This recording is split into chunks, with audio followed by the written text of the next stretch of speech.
that happens. Good morning, Today might suck, guys. I'm adulting today. Alright guys, it's time to attend the MGK School of Acting. You're about to step into an ice-cold shower. How do you react when the water hits your body? Shiver! Rub your arms to make yourself warm.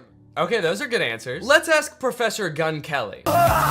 Ooh, sorry, you guys all get Fs. Your punishment? You have to look at MGK's ass. That is just horrendous. I never wanted to see that. You know why it sucks when you're going through it with your partner? You're not going through it with your partner. She sent you one understandable typo, dude. Everything's fine. You're fine. Yo, does this look like a breakup text to you, or am I tripping?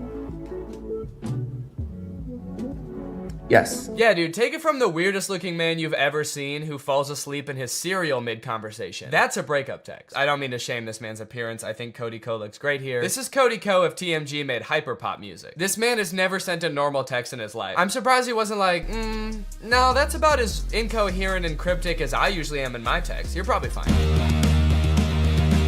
His friend is clearly sick. At the beginning of the scene, he throws up on the microwave, and at the end of the scene, he drowns in his cereal bowl, and MGK leaves him to die. MGK, your friend is sick. Help him. And so am I. Goddamn. Also, just like a fun little continuity note, at the beginning of this scene, there wasn't a water bottle on the table, and then at the end of the scene, there is. So, that's probably why this movie has a 0% on Rotten Tomatoes. Ass continuity. I am a stickler for details. Meet Kennedy. Uh-oh, guys. Megan Fox is here, and she is not like other girls. Megan Fox plays a girl named Kennedy, who's actually not the main love interest in this movie. Her character is actually lesbian, and at the beginning of this movie, MGK explains how, like, she hates boys, but she lives with all these boys, and so she's moving out, which MGK explains right after he forgets his line. It's in rice. Come on, you got it, dude. You wrote the movie, you should know it.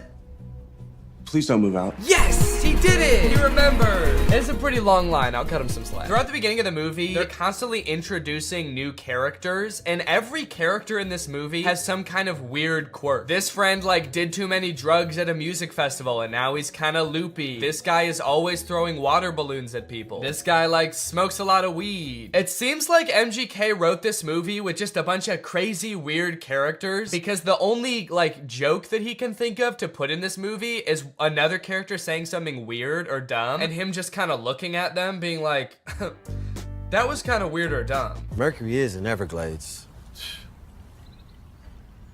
It's retrograde, Leo. Every time he introduces a new character, there's narration that explains what the weird quirk about these characters are. This is Angel. Meet Maxine Goldberg. But they kind of don't, like, explain really what I want to know about these characters. This is Dylan. I met him when he was working at In-N-Out, and he used to hook me up with free burgers and shakes. He's been my boy ever since. We don't care that he used to work at In-N-Out. That is so irrelevant. Please tell us why he's so sick. Why is he throwing up and passing out? That's more interesting. The reason that London Clash is so rich and cool that he lives in Rice Gum's house is that he is an actor. So throughout the movie, he's doing actor type things. Like, he films this self-audition tape. I don't really know what he's auditioning for. It kind of seems like he's auditioning for everything and also nothing all at once. Okay, this is my impersonation of Draco Malfoy looking for drugs. Where's the pot, Potter?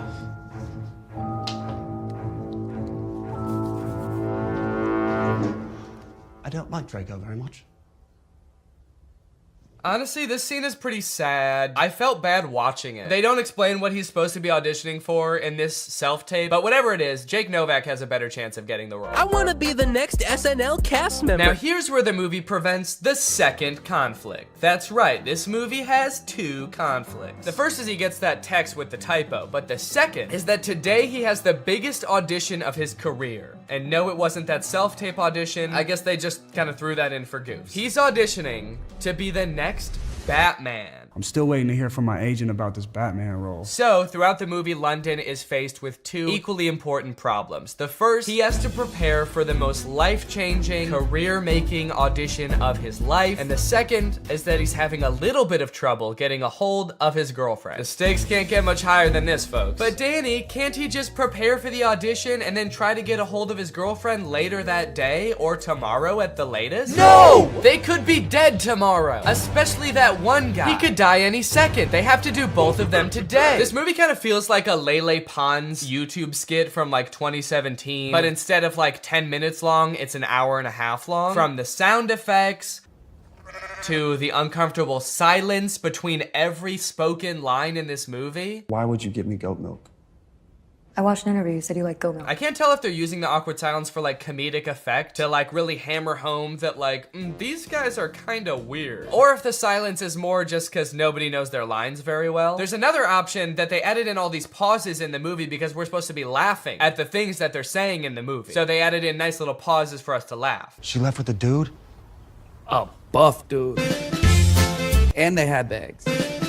And yes, they left together. In fact, it kind of feels like, have you ever seen people who have edited The Big Bang Theory so that it doesn't have the laugh track to show how like bad all of the jokes are? Who are you?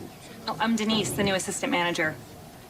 That's kind of what this movie feels like. Are your eyes all watery? Because I'm high. That's way better. Bazunga. It's so fitting that this movie feels like a bad YouTube video from 5 years ago because I'm pretty sure they filmed this at Rice Gum's old house. Did something happen in that house? Is there like a curse? 100 years ago, one of Hollywood's earliest YouTubers died in that house and now all the content that's created there is cursed to be mad disappointing. Okay, so now they got to investigate what's happened to Apple. London's phone is broken, so he can't contact her, so the only thing he can do is go looking for her. So he goes to the last place she was seen and talks to Pete Davidson. Did you see Apple? Yeah, she was just here like 2 minutes ago. Did she say where she was going? You know what? She did. She actually... No, are you fucking crazy? You guys never talk to me. I mean, the only reason you know my name is because it's on my name tag right there. B-E-R-R-Y. Barry. Pete Davidson feels like he's not really invested in this movie at all. He breaks the fourth wall a little bit too much in this movie. He reads his name tag like he's making fun of the fact that it doesn't say Pete Davidson. He's like, Barry? That's not my real name. My real name's Pete. It's funny because I'm very clearly Pete Davidson and not some guy named Barry who works at a valet stand. There's also a scene later on in the movie where he looks directly into the lens of the camera. I think they could have cut that out. Well, talking to Pete Davidson, sorry, Barry. It's just so funny that he's pretending to be Barry. Talking to Barry didn't get him any leads, so I guess that means now it's time to go to his audition. No, sorry. Sorry, he breaks into Apple's house to find clues? Find clues, please. Find clues of what? What might she have left lying around that would indicate whether she made a typo this morning or not? They find a bag of her fingers? She was missing her fingers this morning. That's why she fucked up the tags. Oh. We should probably call the police, right? I'm not breaking into my girlfriend's house.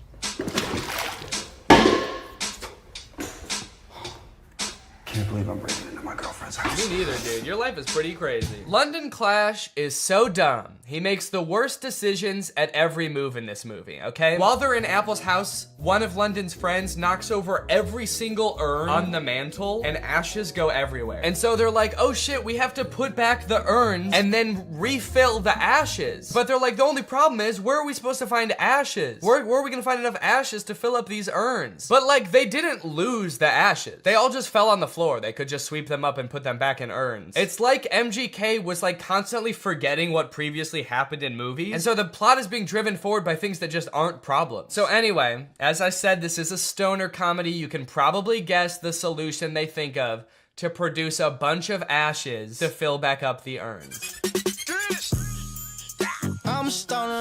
Yep. They're gonna smoke a bunch of weed.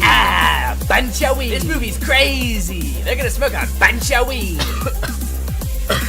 Well, at least this dumbass plan that doesn't make any sense is gonna result in like some crazy shit happening, right? Something funny's bound to happen now, right?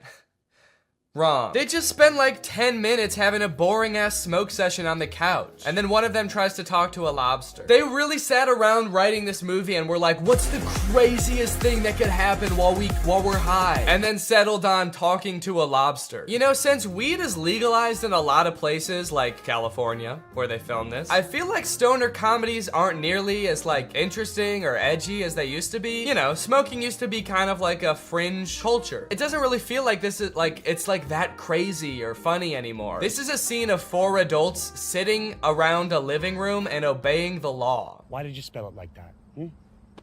It's a typo. Oh my god, it was a typo all along? Who would have guessed that? So I guess now the movie can end now, right? The movie can't end now, right?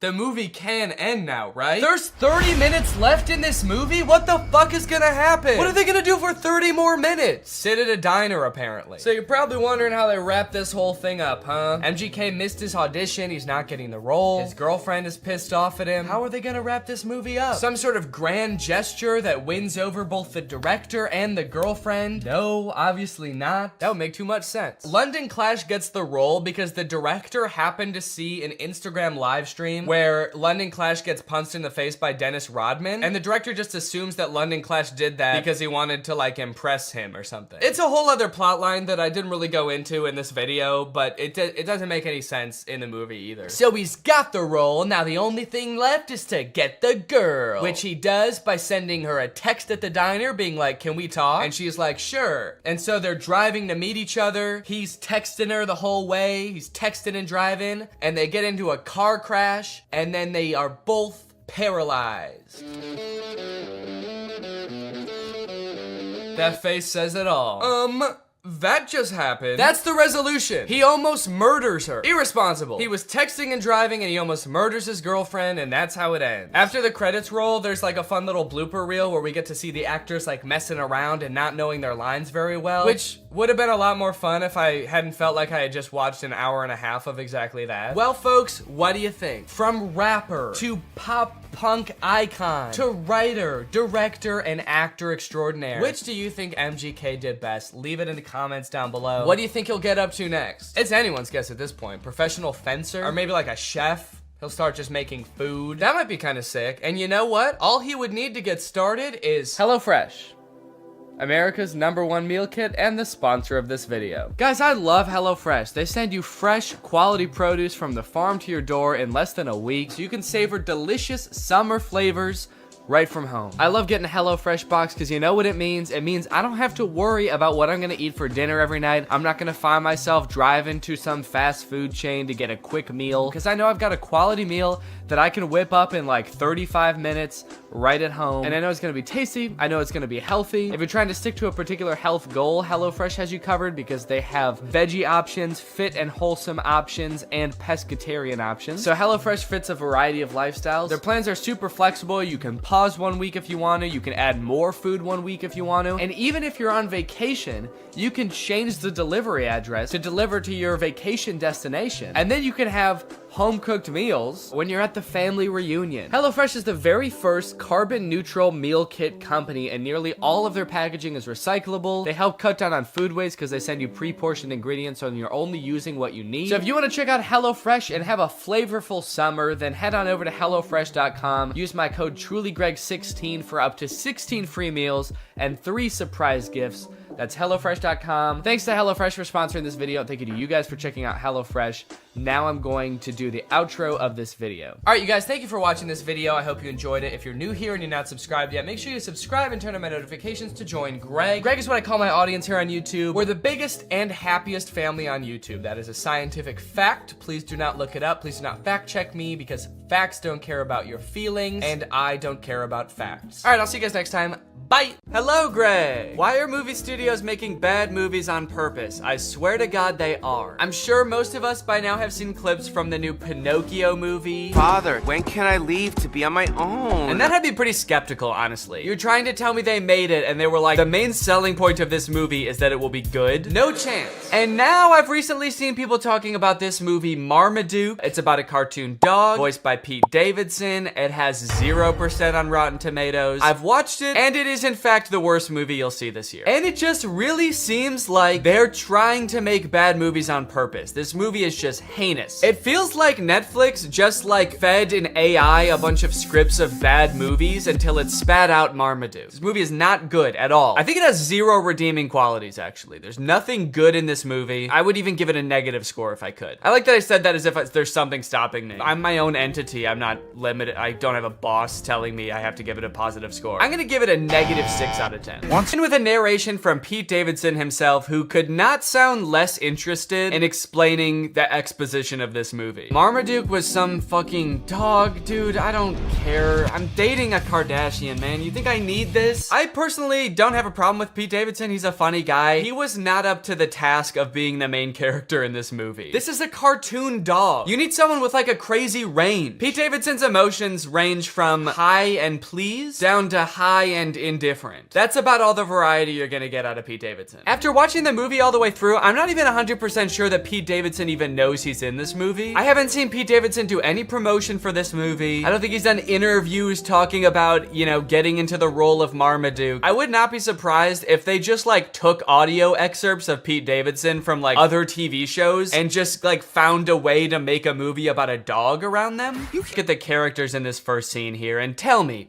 what is your reaction? Art is subjective. What you like depends entirely on your life experience, your personal taste, you know, where you were born and raised. For example, I was born in the 1990s on Earth, and I hate every single one of these characters. There are 3 body shapes in the universe of Marmaduke. There is eerily slender, bouncing egg. That's right, they don't walk, the round characters. They just kind of bounce from place to place. And then there's Mom. Mom has a serious case of the Pixar mom syndrome. I guess the creators of Marmaduke decided to take a page out of Pixar's book when designing the mom, and then they ignored all the other pages in the book about like how to make a movie. Anyway, through a little bit of narration, we find out that the reason Marmaduke is not allowed at this party is because he's basically a terror to the family. Marmaduke is a nightmare. He chases the cat, and Guy, being like a world famous dog trainer, sees Marmaduke, this poorly behaved monster, and decides, hey, this would be kind of an interesting challenge for me to transform Marmaduke into like a good boy. At first I thought this guy was gonna be the villain of the movie because he's like rich and British, and I think that it's the law in cartoons that the bad guy has to be rich and British, but this guy is actually, he's not that bad. He's a little greedy, but he's not the bad guy. So Guy goes over to Marmaduke's house and talks to the owners and is like, hey, if you let me train your dog and enter him into like dog competitions, we could win $1 million, and I'll share the $1 million with you, which is actually a very nice thing for a rich British man to do in a cartoon. The family says yes, so Marmaduke gets to train with this experienced, highly awarded, rich and famous dog trainer. And they start training right away. Or actually, sorry, Marmaduke doesn't want to train at all, so the trainer starts beating the shit out of Marmaduke. That's enough for today. That's enough for today? You didn't do anything. You just hurt a dog. You didn't teach him any tricks. He doesn't even know how to sit. All right, the first trick we're gonna learn today is how to dodge a punch.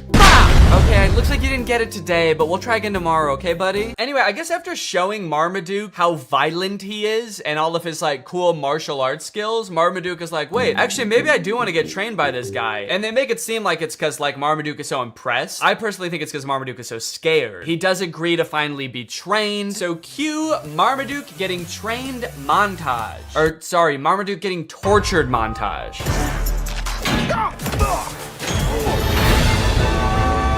Yeah, that's right. Before Marmaduke agreed to get trained, Guy just beat the shit out of Marmaduke. But now that Marmaduke has agreed to be trained, he is still getting beat up, but just in new and fancy ways. This movie is essentially about a dog who loves to eat and suffers greatly for it. You know what is one thing that's unclear about this movie? Can Marmaduke talk? Earlier in the movie, Marmaduke was trying to talk to the people and all they could hear was barking sounds. I think you're being too hard on poor But then Marmaduke and Guy seem to have full conversations. So who is speaking the other one's language? Is Marmaduke speaking English? Or is the trainer barking at Marmaduke? Like if you were to walk by the park where Guy is training Marmaduke, is Guy just going like, arr, arr, arr? This movie is completely uninterested in answering this question. After Marmaduke has been thoroughly beaten and humiliated by Guy for a week or two, it is time for Marmaduke to enter his first dog show. This is where we meet Marmaduke's main competition and basically the villain of the movie, this beautiful dog Zeus. The movie's getting kind of dark. This is a really somber, like, middle section of a children's movie. He's not a loser! It just turns into Marriage Story.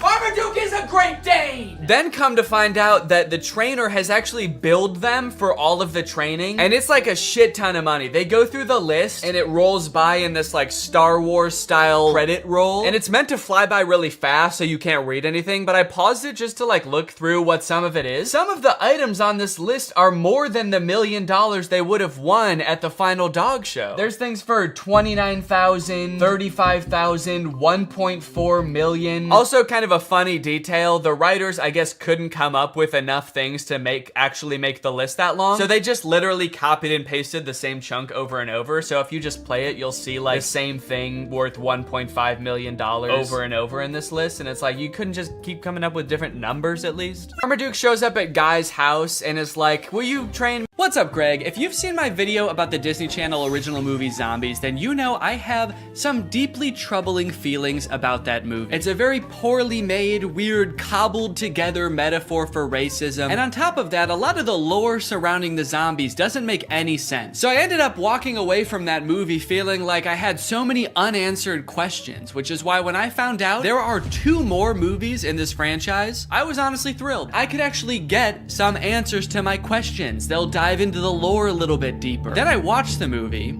and realized that was a very dumb assumption to make. This movie does not answer any of the questions that you might have had about the first movie. In fact, it introduces a whole bunch of new lore that like is even more confusing and also kind of contradicts with the lore from the first movie. Now, all of that might lead you to believe that this movie is gonna be really bad, like even worse than the first movie. But honestly, this movie is not that bad. Also, it has 100% on Rotten Tomatoes, so technically speaking, this is a perfect film. So strap in and get ready, because I don't know if you've ever seen a technically perfect film before, but this is what one looks like. The movie starts off right away, changing the lore that we all know. Welcome back to Seabrook, where belonging is everything. Right, we all remember that. In the first movie, you explained how the power plant blew up, zombies invaded the whole town and started killing and eating people. How could we forget? Legend has it that when the first settlers came to Seabrook, they found wild beasts with sharp claws lurking in the forest. Wait, so these beasts are different beasts? These are a different sect of beasts? Which sparked an epic battle. There was a war? Seabrook settlers bravely fought off the monstrous attack and discovered a powerful energy source. And that mysterious power source basically powered the entire town until that one fateful day when it blew up and created beasts. Different beasts. These are different beasts than the beasts we just saw. This is a very beast-heavy town. The beasts were a distant memory. Seabrook forgot monsters could be real. So, hold on. You guys didn't think to mention this during the first movie? How could you tell us a history of Seabrook and neglect to mention the crazy thing to say for someone who has for sure eaten his neighbors? Also, we saw what you did to people in the last movie, dude. It's not hard to believe at all. I'm still scared of you. Then we check in on Addison, who you may remember from the first movie by her platinum blonde hair that for some reason in this universe makes her some kind of sick, disgusting freak. That's Cheer Captain Bucky, my cousin. My cousin. It's here at Cheer Camp we learned 2 things. First, that story about the werewolves is kind of a legend, and no one's really sure if it's true or not. Cheerleaders are having fun at Cheer Camp, zombies are entering all facets of normal human life. Zed's dad has even been hired as the project manager to demolish the old power plant, which I'm sure will have little to no consequence in this story. The message of the song is undermined a little bit when the Cheer Captain Bucky My cousin. launches an underclassman into the air with a high-powered water bazooka called the Buckzooka. Just a little bit of playful hazing, I guess, for the underclassmen. Oh, you want to be a cheerleader? How about some internal bleeding? That's hazing, baby. Nobody joins an organization that I've already joined and gets away with it. And while I do wish someone would rush this poor girl to the hospital, I do have to admit, the song does slap. The music in the first movie sucked in my opinion, but the production quality of not just the music, honestly, but the whole movie is way better in this one. Probably as a result of the success of the first movie. The first one was very popular. So they were like, look, this next movie, you know, it's not gonna make any sense, but it's gonna look fantastic. The lighting on that girl as she flies. Just hoping that Zed will write to her while she's at cheer camp. They have a bit of a love connection going on, as you'll remember from the first movie, but Addison never will get those letters because the older cheerleaders are shredding them and turning them into pom-poms for the underclassmen to use. Addison, I hate to say it, I don't think these cheerleaders are teaming up to make progress with you. I think they're conspiring to ruin your life. On the way home from cheer camp, love is in the air. Cheerleaders are asking each other to prawn. Yes! I got invited to prom! Which is Seabrook's version of prom. Their mascot is like a shrimp or something, so I guess that's why it's called that. And for the first time this year, zombies are allowed to go to prom. Bree is actually hoping that Bonzo will ask her to prom. Waiting to attack. They jump to the conclusion that the werewolves want to attack them so bad. Addison leaves the interaction totally unscathed. They didn't do anything to her, but the whole town, even the zombies, are like, ooh, the werewolves want to kill us so bad. We better kill them first. And eat them. Typical zombies. So the leaders of the town decide to reinstate all emergency monster laws. All anti-monster laws are reinstated. This sets up one of the big conflicts in the movie because, as you know, Addison wants to go to prom with Zed, but one of these anti-monster laws is that zombies aren't allowed to go to prom anymore. Zombies can't go to prom. Ouch. And when I say one of them, I firmly believe that is the only emergency monster law. It's the only one they talk about in this entire movie. They let so much else slide in this movie, but that's the one thing they're like, no, we cannot have zombies at prom this year. Ouch. You'll see in a bit why that's so strange, but right now we gotta go check in with the werewolves because they're setting up a conflict of their own. And you know we don't have much time. Our necklaces are almost out of power. So the werewolves all wear this stone around their neck. It's called Moonstone, and it's sort of what gives them their power. I guess it's like some kind of mysterious power source or something. But it turns out that like 200 years ago, somebody or some group of people stole all of the Moonstone from them. So their reserves are running low and they're all gonna like die because they don't have their Moonstone. But some of the werewolves think that Addison fulfills a prophecy that the werewolves have about some white-haired lady who's gonna lead them to more Moonstone. This is the kind of lore that gets you a 100% on Rotten Tomatoes. Even if the girl is the great alpha. A girl? The great alpha? I'll believe it when I see it. Use any excuse not to show the werewolves do anything werewolfy in this movie. All right, we've got to find this girl. How would werewolves accomplish such a task? We could use our wolf noses. What? No, no, what is wrong with you? No! We could ask around? Yes! Also, for those of you wondering, yes, that is baby Ariel from Musical.ly. She used to be like the most followed person on Musical.ly. I always wondered what happened to her. Guess she lives in the woods now. We find the girl, and if she's the great alpha, she'll tell us where the Moonstone is hidden. We go in the morning. We go tonight. That's right. They're not gonna wait around. They have to go tonight. So they march out of the Forbidden Forest, down the streets, and into Seabrook High, singing about how they own the night. Then they open up a vent and crawl into it, and they wait until morning. So kind of seems like they didn't really need to go at night, did they? They all file into the vent so dejectedly. They're like, maybe we should have researched what this place is. I guess we don't know what a school is. They're not here at night. Imagine they accidentally went on like the last day of school before summer. A janitor finally comes in after 80 long days and finds 20 dead werewolves in a vent. That day at school, Bucky and Zed both decide to run for class president. Zed because he wants to re-allow monsters to go to prom, and Bucky, I don't know, he probably wants to like divert more of the school's funding towards an unmanned drone for the cheerleading team. But then, suddenly, well, that's obviously not allowed. You guys were about to kill them. And also, the emergency monster laws are in effect, and there's definitely one forbidding such things. Technically, the Forbidden Forest is within the school district. What? So, welcome to Seabrook. What? Wow, guys. The emergency monster laws are working great. No, you did so good. You did such a good job. They were so close to killing you, and they only stopped because they found out Bonzo's not allowed to prawn. So, good rule. So just like that, the werewolves enroll at Seabrook High. And wait a minute, all of the werewolves look the same age. Are they all teenagers? Or are some of them like 80 years old? Are some of them babies? And how does that work in dog years? Are they going to classes? I don't even know if they know how to write. They're not gonna be able to find the Moonstone. They're gonna be too busy failing all their classes. So Zed is worried about losing. Okay, at this point in the song, they're just having fun with it, man. They're just splashing around. I don't even think they're trying to convince the mayor anymore. He's not even in that part of the power plant. He's just standing alone in the main entrance now. You can hear music just vaguely echoing through the plant. Okay, I get it. I think I figured it out like 20 minutes ago, guys. Okay, so I've got good news and I've got bad news. The good news is they decide not to blow up the power plant. Stop the detonation. The bad news is the demolition guy accidentally does it anyway. Well, shut it off. I can't. And also, Addison finds out she's actually not a werewolf. And that is Zombies 2. And now it's time to talk about our sponsor. This video has been sponsored by...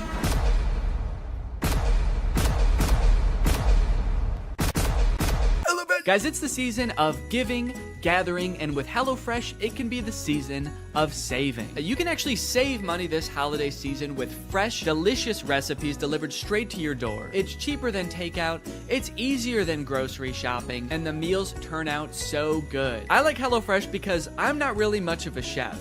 Okay, I don't really know how to cook well, but every time I cook HelloFresh, it ends up turning out great. Last night we had these Tex-Mex enchiladas, didn't take too long to prepare, turned out great. Honestly, best homemade enchiladas I've ever had, and I was the one who made them at home. I've got a lot going on. I've got a baby. I've got family visiting. It's a busy time of year. So sometimes it can feel impossible to get a good, nutritious homemade meal in, but not with HelloFresh. Can I let you in on a little secret? Some of their meals only take 15 minutes to prepare. How is that possible? Must be Santa. And guess what? HelloFresh is actually more than just dinners. They've got breakfast, they've got lunches, they've got snacks. So you can start skipping the grocery store for a variety of meals. HelloFresh is making life so much easier. So if you want to check out HelloFresh and for free breakfast for life, visit the link in the description or scan this QR code. One breakfast item per box while subscription is active. That is free breakfast for life with HelloFresh at my link. Again, this QR code. Don't use a different QR code, it won't work. Thank you to HelloFresh for sponsoring this video, and thank you to you guys for checking out HelloFresh. All right, thank you guys for watching this video. If you're new here and you're not subscribed yet, make sure you subscribe and turn on my notifications to join Greg. We are the fastest growing army on YouTube. Do not look that up. I'll see you guys next time. Bye-bye. What's up, Greg? I've wanted to make a video about the High School Musical movies ever since I started making videos about DCOMs almost 5 years ago. More so as just an excuse to go back and watch them, because when I was a kid, I really liked these movies. And if you're a millennial, chances are you did too. And you were also too scared to admit that to any of your friends. I don't know why as an 11-year-old I felt the need to pretend that I didn't like a movie that was, you know, made for 11-year-olds. As if all my friends were gonna be like, High School Musical? I don't know, man. Sounds a little immature to me. I only watch war footage. I'm a very violent young man. Either way, something I did not realize as a kid is how low budget these movies were. The first movie was made on a budget of $4.2 million, which might sound like a lot, but Zombies 3, which is a newer DCOM, cost $40 million to make. In Zombies' defense, though, they needed the money. Those werewolf costumes looked pretty expensive. So instead of getting ready for the parties, he's making Troy run drills in the hotel gym. Am I going left? Yeah. He looks middle, you take it downtown. Well, Troy, it's New Year's Eve. You know what that means. That's right, Dad. I might finally get my first kid. Fake right! Take the ball downtown! Troy's mom comes to get them for the party, and Troy asks if he can have one more basket with all of the confidence and swagger of a real high school jock. Come on, one more. One more? Just one more basket, please. Troy shows up to the teen party and is immediately yawning his face off. All right, hell yeah. This is clearly a popular jock who knows how to party. Somehow, despite being the two most bored people at the party, the Spotlight chooses Troy and Gabriella to sing karaoke. But to the Spotlight operator's credit, they actually do crush it. They both get up there and they're nervous at first, but then all of a sudden, Troy's voice, it's like it changes almost, actually. It's like his voice changes from his voice to like a professional singer's voice. Because that is what happens, actually.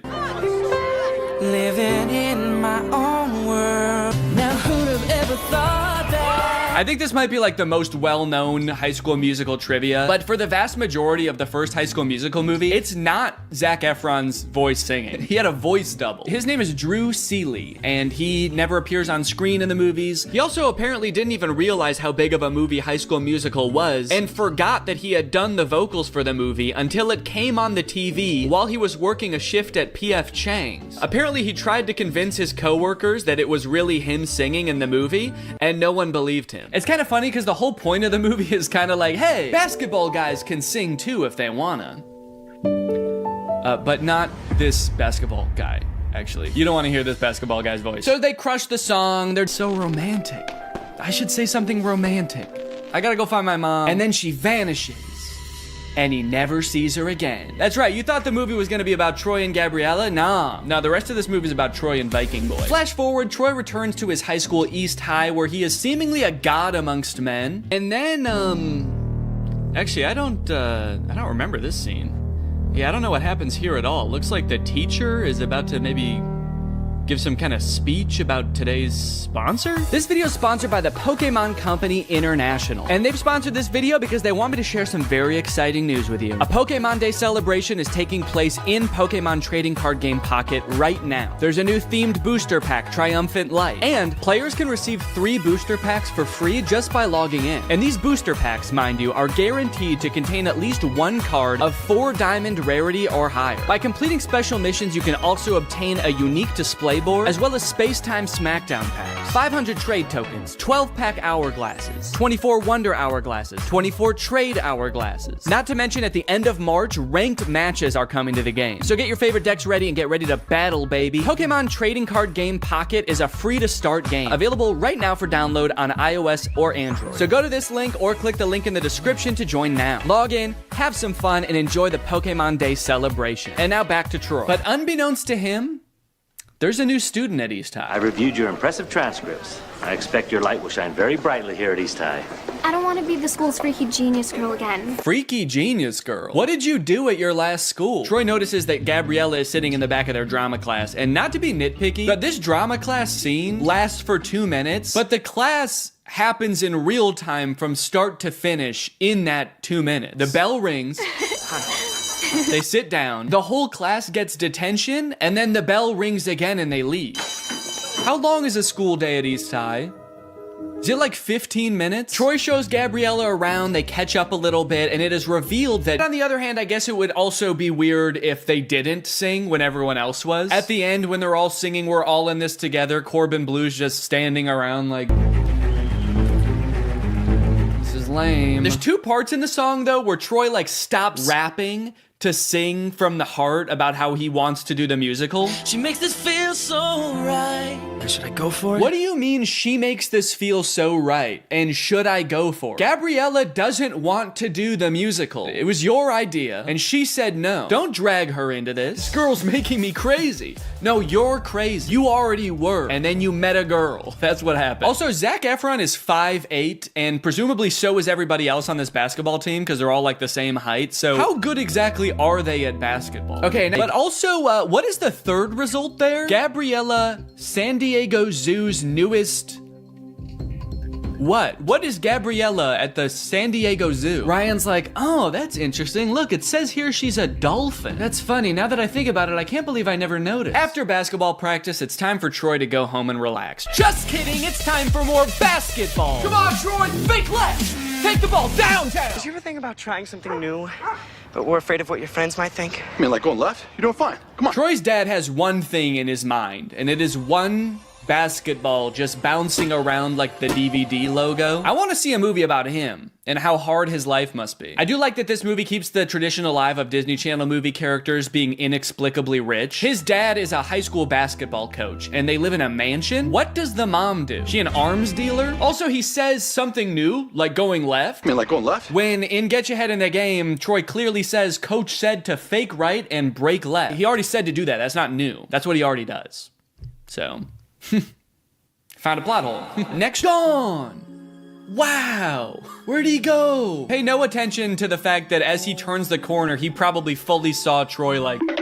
Meanwhile, Troy's dad is just standing there like, huh, that's weird. Could have sworn I saw basketball. Now, when we see the auditions, it becomes immediately clear that while Ryan and Sharpay are basically made out to be the villains of this movie because they're so overprotective of their theater department, they are completely in the right to do so. Not because their audition is really good, which it actually is, but because everyone else's is so bad. It's hard to believe That I couldn't sneeze. It seems that no one else in this entire school can even sing. It seems like they actually don't even have a concept of what music is. So like, yeah, I would actually be hoping I got the lead too. It is funny how they all act like they can't sing, and then anytime there's like an actual musical number as part of the movie, every member of the student body sings their heart out like the Renters do. What's going on there? So Troy shows up to audition, and then Gabriella shows up too. I guess, turns out she actually did want to audition. I don't know. I don't know if Troy threatened her or what, but she shows up. But they are too late to the actual audition, so they don't get to audition in time, but they stick around afterwards and just sing an audition anyway. And Miss Darbus, the director, hears them and decides, you know what, you guys get a call back. Understandably so, she's working with a very small talent pool. Here comes two people who know what a song is. She's got to hold on to that. It's for you when it came out. And in a sense, it kind of was. The writer, Peter Barsacchini, who was mostly known for writing rated R action movies at the time, started writing the script because he wanted to make a movie he could watch with his daughter, Gabriella. I thought it would be really fun to write a Disney Channel movie that my daughter could watch. Yes, he did name the main character after her, and that kind of melts my heart. She was 10 in 2004 when he started writing it.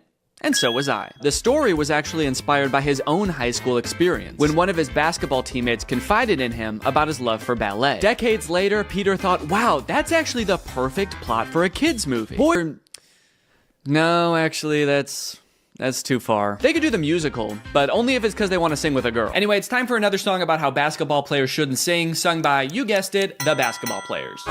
Really never did think of that. Because this whole singing thing is getting in the way of Troy's basketball responsibilities, his team decides to get together with Gabriella's friends to try to break the two apart. The plan consists of getting Troy to badmouth Gabriella by listing the names of basketball players who went to their high school 20 years ago? Spider Bill Natrine. Class of 72. Sammy Slamma Jam. And you want to know the crazy thing? It works. We're supposed to believe he doesn't see them set up a webcam right in front of his face to record him shit-talking his girlfriend? They might as well be filming on like a giant hand-crank film camera. The kind where you gotta put a blanket over your head to even see the image. Troy 100% sees the camera and does not care who sees what he's saying. The thunderclap. Gabriella is not important. See here? The pain is manifesting itself in Troy physically here, as he can't even shoot a basket without experiencing immense physical trauma. Aren't basketball players supposed to be good under pressure? Especially the captain of the team. Seems like this whole movie we've seen nothing short of the psychological unraveling of Troy because he sang with a girl one time. Hey, we just had another team meeting. We just had another team meeting, man, and we just wanted to say we forgot about JJ Buckets Jenkins, class of 1984. Does that change your mind? So later, Troy sneaks up onto Gabriella's balcony. Again, huge house, no explanation, to try to win her back. Don't sing and dance with them like you learned a valuable lesson. Get out. If Gabriella dropped dead right now, you would dance on her grave. And that's High School Musical 1. Many people lovingly remember Little Viking Boy from the first High School Musical movie. And while he rocketed to stardom in the wake of the first movie, his troubled life and fall from grace has been the subject of many concerned Twitter threads in the 19 years since. Do you know why I pulled you over today, sir? Huh? I said, do you know why I pulled you over? You're all over the road. Huh? All right, you want to play tough, asshole? That's fine. Huh? All right, step out of the vehicle, take off that helmet. No, I can't take this off. It's a birth defect. It's part of my body. Are you drunk? I don't know, huh? Let's think about that. Does crack get you drunk? Let's think about that for a second. Let's all think. Does crack get you drunk? After 15 DUIs and 3 counts of kidnapping exotic animals, Little Viking Boy was sentenced to life in prison. Authorities claim that it's here he became head of an extremist religious cult. His followers helped him escape in 2023, and his current whereabouts are unknown. Although he does occasionally post to Instagram to frantically proclaim the end is near, or post a brand deal. Every morning I wake up and I drink 6 bangs. High School Musical premiered to 7.7 million viewers, a record that has only been broken a handful of times in the nearly 20 years since. But one of my favorite things to come out of the success of this movie, which I totally forgot about until I was making this video, was the live concert. I forgot about this until I went to the library to check out the DVDs for the 3 movies, and they happened to have a DVD of the recording of High School Musical in concert. This feels pretty unusual even to this day for a Disney Channel movie to put together a live touring concert featuring the actual cast of the movie, selling out arenas with audiences in the tens of thousands around the world. But it wasn't the whole cast, actually. Zac Efron couldn't be there because he had a commitment. He was filming Hairspray at the time. So who did they get to fill in for him? Living in my own world, didn't understand. It's Drew Seeley! Drew Seeley! I'm sure they advertised the fact that Zach wasn't going to be there and Drew would be in his place, but I have to imagine every concert, there were like 1 or 2 kids that were like, what the fuck?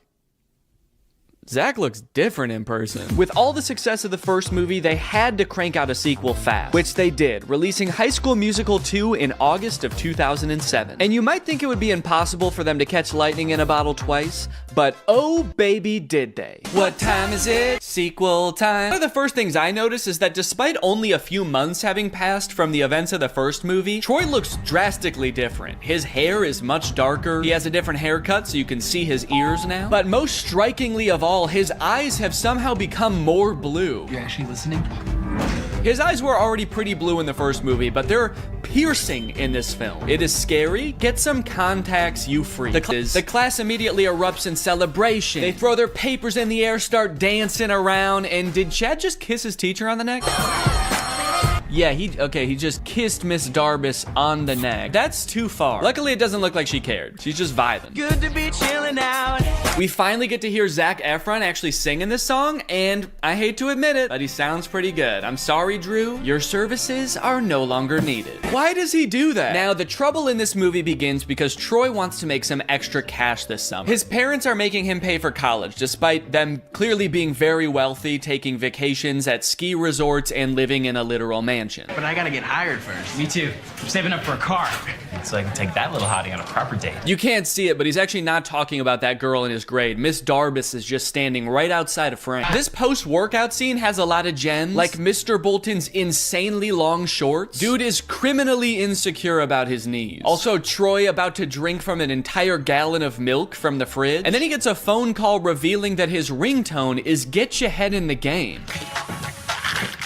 Uh-oh. Is that a real song in this universe? So in the first movie, it seemed like Sharpay might have had a little crush on Troy, but in this movie, she's got a big crush on Troy. She's like, he's the most popular guy in school, and I think I'm the most popular girl in school. It's a match made in heaven. So she pulls some strings at her family's country club to get Troy a summer job there. The only catch is Troy requests to get like the entire school hired, and somehow that works. So Troy shows up, pretty girl who loves to hip-hop dance got a job there. You got Vanessa Hudgens' stunt double working there. Montez, it would seem your lunch break does not start for 3.5 minutes. In order to keep the conflict of this movie moving along, they have to make it seem like because they are just kids. So some of the insane demands that their job is asking of them is just like, hey, can you show up to work on time and make sure you clock out at the end of your shift? And the entire student body of East High is like, we're in prison! They're not gonna pay us until we provide a service? What kind of dystopian universe is this? Mr. Fulton is 100% correct to be strict, by the way. Several times throughout this movie, he catches them doing things they're very clearly not supposed to be doing. If I was a basketball recruiter and I saw that championship game, I would be more concerned about being at the same time to watch this and come back and win the game like nothing happened. And then also how they all sang a song after that. That's what I would be concerned about. But yeah, I'm sure he played well too. You know, between the two of us here, we pull a little weight over at the school. Time flies when you're having fun. I'm not really sure what prompts that reaction. They're like, you know, we could do a lot of great things for your future. We really want to help you, Troy. And he's like, I don't know. I'm getting the fuck out of here, guys. See ya. If that were Mr. Bolton there instead of Troy right now, he'd be barking like a dog. Pay's dad let me play a few holes and then invited me to dinner with some U of A alumni. Really? Oh, wait, Troy's dad is fixing up a car. Look, he has other hobbies. Good for him. Granted, he is propping up the hood of the car with a basketball, and there's more basketball and hoops in the background. And I do kind of feel like if we could see what he's working on, there would just be 5 basketballs where the engine is supposed to be, but it's a step in the right direction. Troy's dad, surprisingly, is all for Troy going for the basketball scholarship. Nothing wrong with keeping your eye on the prize. And that's great. I totally agree with that. Troy should capitalize on these opportunities he's been given, but he should try to make his girlfriend and his friends a priority too. However, that is not what Troy does. This song is great, but tell me why at the end of the song, Ryan and Chad are wearing each other's clothes. Because they don't ever address that. It's such a confusing part of the movie. Why did they change clothes? When did they get naked? So I was confused about this, so I actually went looking and I found an article where the two actors explained what happened. The outfit swap was actually suggested by director Kenny Ortega. Quote, he had the on-the-fly idea at the last minute, Blue said. We had already done one take of that scene and he did the usual thinking gesture and said, switch outfits. Bro was cooking. Bro was, you know, I don't know what he was cooking, but bro was cooking something. Hey. Well, you missed out on a fun night. Hell yeah, dude. You know, powerful lyrics aside, I actually have no clue what he's decided on at the end of this song. He's kind of just like, you can bet on me. I'm gonna end up on top. I got this. And it's like, what are you actually gonna do though? Are you gonna get Gabriella back? Are you gonna do the talent show? He's like, no, I was just gonna stand on top of this mountain for the rest of the summer, actually. No one can be mad at me up here. The end of this movie is messed up. Sharpay actually turns her act around. She previously got the Wildcats banned. God, it's gotten too bad. I gotta step in. Everybody, one for all, and all for one. The last song of this movie is called All for One. I don't know, I kind of feel like they lost a little bit of inspiration at the end here. Kind of feels like they forgot what moral they were working towards for the end of this one, and they were like, and we're all together in this one also. And the movie ends with Gabriella wooing several times while looking over at Troy for approval. And that's the end of the movie. And now I'm very excited to watch the third movie. But before I do, there's something I need to address. I feel like there's something deeply wrong in these movies. And I feel like I'm finally starting to get a handle on it. These movies, like, they don't really feel like musicals. And it took me a while to figure out why. So to explain it to you, we're gonna have to go back to medieval Europe. In a French town in 1518, some 400 people became inexplicably overcome by an urge to dance. They did so for weeks on end. This dancing plague, as it was later coined, lasted for months and only ended when participants were either so exhausted that they collapsed or so exhausted that they were dead. Authorities tried to stop the dancing, even hiring musicians to play vigorously to try to help them get all the dancing out of their system. This, of course, made things much worse. This event has baffled scientists and historians for years, but many believe it could be the result of a particular type of food poisoning. Yeah, crops like rye can end up growing a type of fungus that basically makes you crazy. Could it be that this is what's happening at East High? In the High School Musical universe, the characters, they sing and they dance, and at first you might think this is just like any other musical. Realistic depiction of how they're feeling. But a closer look reveals something shocking. Like at the karaoke party. Now you might think that a moment like Get Your Head in the Game is totally different. You know, that song doesn't really exist within this universe. But what is Troy's ringtone in the second movie? But how could an entire school become poisoned by a rare fungus? This man, who convinced us he had relevant qualifications, believes it could have been a certain freaky genius girl. It could be that by growing a fungus in a lab, Gabriella was able to manufacture a sort of singing and dancing craze to control Troy, who I'm pretty sure would have never done all of that stuff had he not been under some kind of drug-induced hysteria. After all, Troy is so cool and singing is for weirdos. So it could be the fungus, or maybe Gabriella's some kind of fucking witch. The High School Musical bonus soundtrack. You love High School Musical hits like Get Your Head in the Game. Well, now's your chance to own the extended soundtrack, featuring songs that didn't quite make the final cut, like Coach Bolton's Crisis. What's up, guys? I'm 16. I'm the new player on the basketball team. I'm really excited to play. Yeah, Mr. Bolton, we know it's you. And Gabriella's on the news. A little boy drowned in the pool. Oh no. A little boy drowned in the pool. No. Where was the lifeguard? Having a picnic. And a preview of the finale song from High School Musical 3. We're all friends together with each other. We're all together at the end again, and we're friends. We're still friends and classmates. We go to school together. We learned a lesson, and now we're gonna switch clothes. It's a gift from the guy. High School Musical 2 broke the premiere record that the first High School Musical had just set. Instead of 7 million viewers, this one had 17 million viewers. So of course, they had to make a third one. High School Musical 3, Senior Year. The only one in the franchise with a subtitle. Now, outside of the fact that they're all seniors in this movie, which I can tell by the title of the film, I actually know next to nothing about this one. I've never seen it. Yeah, I know I made it sound like I was a really big High School Musical fan, but by the time the third one came out, I was 14. And unlike the first two, this one came out in theaters. And as a freshman in high school, I was much too embarrassed to ask my friends if they would go see a High School Musical movie in theaters with me. So I decided it would be way less embarrassing if I waited until I was 30 years old to watch it for the first time in front of millions of people. And we're back at East High, baby. Zach's playing basketball.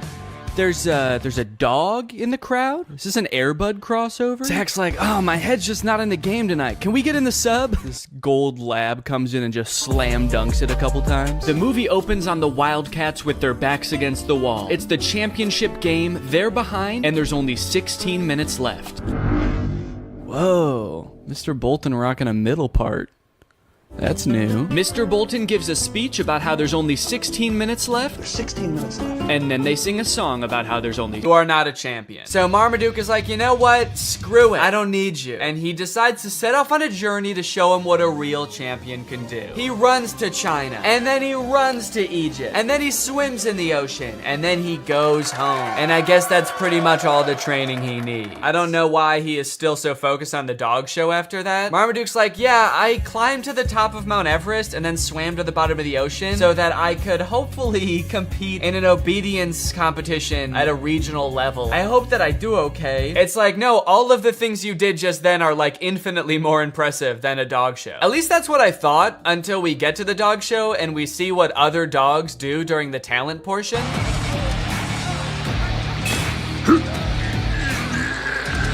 Okay, so the bulldog is winning the talent competition. The bulldog is winning the whole show. Forget about the other dogs for a second. There is no way that Marmaduke can do anything near that impressive. I know he ran around the world, but he just ran and swam. This dog lifted up a convention center. The other dog's not quite as impressive. One of the dogs dances, pretty lame. And another dog did like a half fight, half rap. Pretty cool. I didn't know there was magic in this universe. They just decided to spring that on us in the last like 20 minutes of the movie. But I just don't understand how they were able to continue the competition after the bulldog lifted up the building. If I was in the crowd, I would be on my hands and knees crying after that. I don't think that it's fair to continue the show. Zeus actually hypnotizes the crowd. That's actually pretty impressive. Yet another use of magic. I like that they're really doubling down on that in the third act of this movie. Also, I'm getting a lot of parallels from the Disney Channel original movie Zapped in this movie. Although I don't think anyone beat the shit out of a dog in that movie. Also, hang on a second. If hypnosis exists in this universe and it is like a thing that can be done effectively, why the hell did the trainer need to beat the fuck out of Marmaduke? If in this world it's possible to mentally make a dog do whatever you want, what sick thrill did Guy get out of assaulting Marmaduke? It's almost like that wasn't even training and he just, like, what if he did hypnotize him and then he was like, and now the rest of this is just for me. Anyway, it's time for Marmaduke's portion of the talent show. Now, everything else up until this point is so insane that, like, anything Marmaduke could do, even if he did something really cool, would be kind of underwhelming. But, like, even with that in mind, Marmaduke just does the dumbest shit. His boy owner gets on his back and they just, like, run around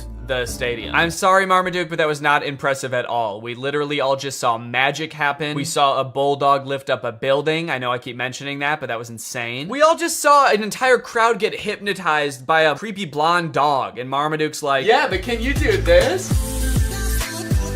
Are you trying to bankrupt your family, Marmaduke? Because that's what's gonna happen if you keep this shit up. Are you trying to destroy your family's lives? You're going to. Keep dicking around on the ground like that with no talent, and you're gonna destroy their lives. It's happened before, it'll happen again. Okay, a little plot twist happens at the end of the dog show. Zeus, the beautiful dog, wins. Obviously, he hypnotized the judges, so we kind of thought that was gonna happen anyway, but it turns out that one of the judges is actually Zeus's trainer in disguise, so he gets disqualified from the talent competition. I kind of feel like it was pretty dumb of him to do that because he had a shot at winning anyway. It's not like he was like a total underdog. Dude was basically an overdog. He was actually bound to win. He hypnotized everybody. Is Marmaduke dead? Marmaduke was a good dog. What the fuck, dude? We will miss you very much. Okay, they're spending way too long on this if he's not actually dead. He should have come back alive by now, probably. Is there still time to hit the awards banquet? Jesus Christ, dude. You have to admit, if he did die, that would be objectively the funniest ending to this movie. Marmaduke doesn't win the dog show, and then he dies. And then everyone's really sad, and then the movie ends. In my head, when this was happening, the first time I watched this, I was like, please roll credits, please roll credits. It would be so fucking funny if Marmaduke dies. Oh, fuck, he's alive. Anyways, if this movie couldn't get any worse, it ends with an original song by Pete Davidson about being a dog. I'm the biggest dog around, the greatest Dane in the whole darn town, but my family doesn't understand. I gotta eat. It's my command. Did they give Pete Davidson 40 seconds to write this song? All right, Pete, it's time to record the ending song. What ending song? You guys didn't tell me there was gonna be an ending song. I don't know, man. You tell us. Hit it. All right, well, yeah, that's Marmaduke. Let me know what you thought, and now it's time to talk about our sponsor. Hello. Guys, did you know in the US it's legal for your internet service provider to sell your data to other companies? They can sell it to ad companies. Heck, they can sell it to whoever they want. This seems pretty screwed up to me. I don't know why this is legal, but what I do know is that Marmaduke is probably responsible. Luckily, today's sponsor, ExpressVPN, puts a stop to this by rerouting 100% of your network traffic through their secure encrypted servers. Those are servers that are both secure and encrypted. ExpressVPN also masks your device's unique IP address, making it much more difficult for like big tech companies or advertisers or really strong dogs from tracking you and matching your activity back to you so they can collect your data. There's a ton of great reasons to use ExpressVPN. You can unblock content that's not available in your country. For example, the movie Whiplash is not available on Netflix in the US, but with ExpressVPN, if you change your server location to the UK, it is available. They have 24/7 customer support, the fastest speeds, consistently faster than other VPNs, and it's easy to use. You can fire it up and get going with just one click. I've got ExpressVPN on my computer and my phone, pretty much every device that can have it in my house. So find out how you can get 3 months for free by visiting expressvpn.com/Danny Gonzalez. That's expressvpn.com/Danny Gonzalez. Thank you to ExpressVPN for sponsoring this video, and thank you to you guys for checking out our sponsor. Please get out from under my desk. All right, guys, thank you for watching this video. If you're new here and you're not subscribed yet, make sure you subscribe and turn on my notifications to join Greg. Is that in focus at all? Greg, join Greg. Greg is what I call my fans here on YouTube. My fan base, my audience. But we're more than that, you know? We're a family, we're an army. We are one guy named Greg. So if you wanna join, then turn on my notifications and subscribe, and I'll see you guys next time. Bye-bye. What's up, Greg, and welcome back to another episode of A Grown Man Spends 20 minutes making fun of a movie for kids. You may have noticed something a little bit different.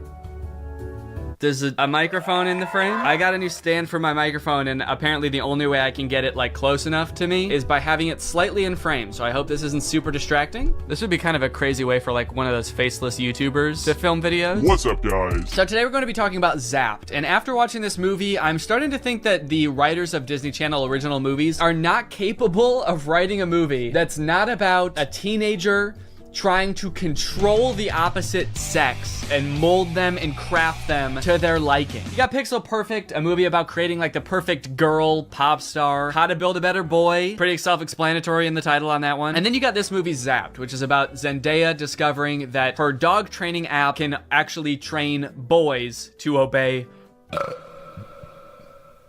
Sorry? It can train boys to obey her every command.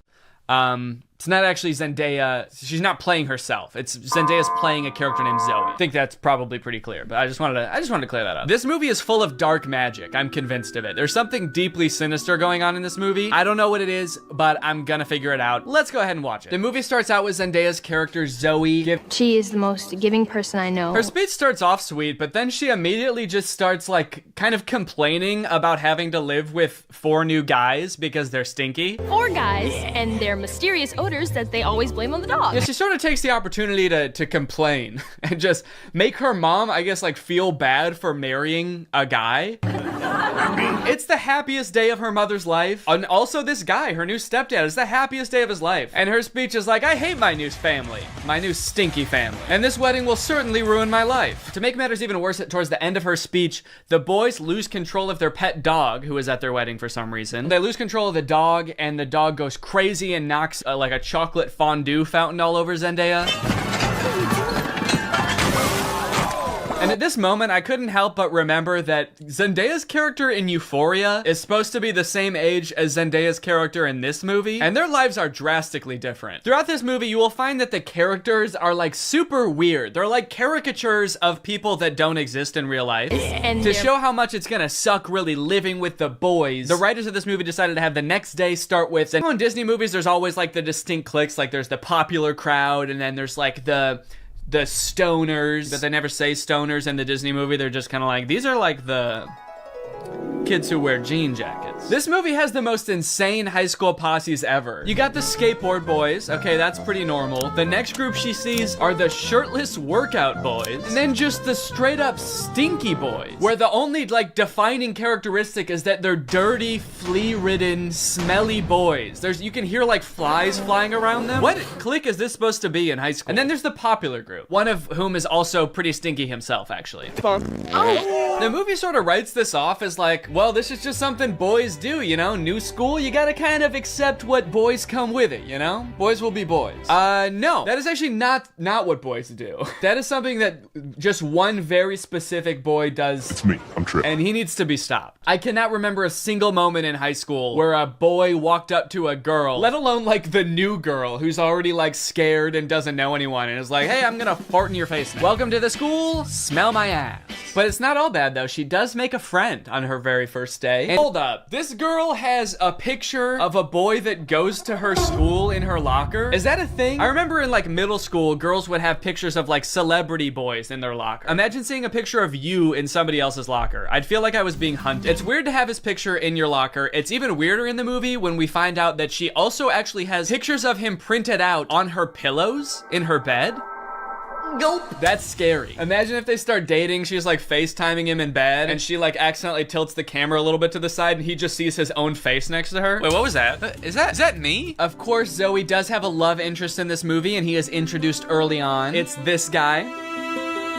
Every boy in the movie is depicted in a negative light except this guy, because this guy, he's not like other guys. Oh, he really is different than all the other guys. He knows about praying mantises. Most guys around this school don't know shit about bugs. Yeah, the movie really seems to depict this guy as like the way that guys should be. Guys shouldn't be stinky and messy, okay? Guys should wear beanie and sunglasses and know shit about bugs and be 35. I know I talk about this in like every Disney Channel original movie video that I make, but this guy literally looks like he's 30. Maybe he was held back for being too cool or not not being stinky enough. That seems to be a requirement at the school. He went on stage to accept his diploma and they shook his hand and they were like, wait a minute, why isn't your hand sticky? Actually, there's no flies flying around you. Get out of here, dude. Back. Yeah, I don't know, man. This just comes off as creepy to me. I guess this is supposed to be romantic, but it's not really romantic to me. Just scary. I can see inside you. Another one of the plot lines in this movie is that Zoe wants to join the dance team, but the girl who runs the dance team is like the popular mean girl. She doesn't want Zoe on the dance team because she's too good at dancing and it's gonna make her look bad or something. Anyway, by now you're probably wondering, when the frick does this app thing happen, right? When the frick does Zoe discover that the dog training app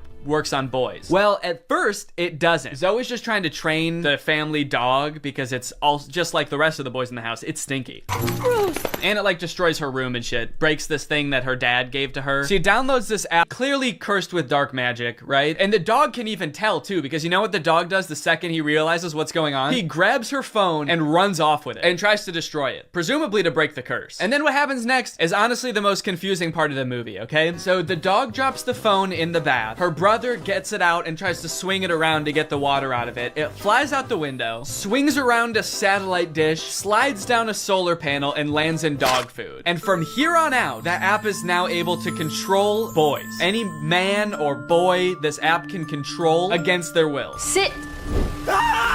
And at first, while watching this movie, I didn't even think it was that weird. I didn't even give it a second thought. I was just like, okay, yeah, so something magical happened and now it can control boys. That makes sense. But like, what? What happened to the phone? I don't understand how solar panels and satellite dish changes the app from dog-based to man-based. Like, you'd think at the very least something having to do with like men would happen to the phone. Like the phone lands in like a bucket of buffalo wings or like flies through a football field. I'm just curious to know if that fucked up other apps on the phone or if it's just the dog training app. Now, whenever a boy likes one of my tweets, he goes into a coma for 3 years. And don't even get me started on the weather app, because every time I check that, boys start falling from the sky. Anyway, let's just say now that she's got the ability to control boys, she has a little bit of fun. Boys are acting weird. Dude, he farted twice in midair in such rapid succession. They added in 2 fart sound effects. Kind of impressive. I'm trying to imagine how she's gonna use the app to get herself out of this one. Stop farting. Take it back. Take the fart back. Suck it back up into your ass. Oh, how am I doing this? But no, she just uses the app to utterly humiliate him in front of his friends. That's funny. Girls are catty. What the fuck does that mean? Boys are dog-like?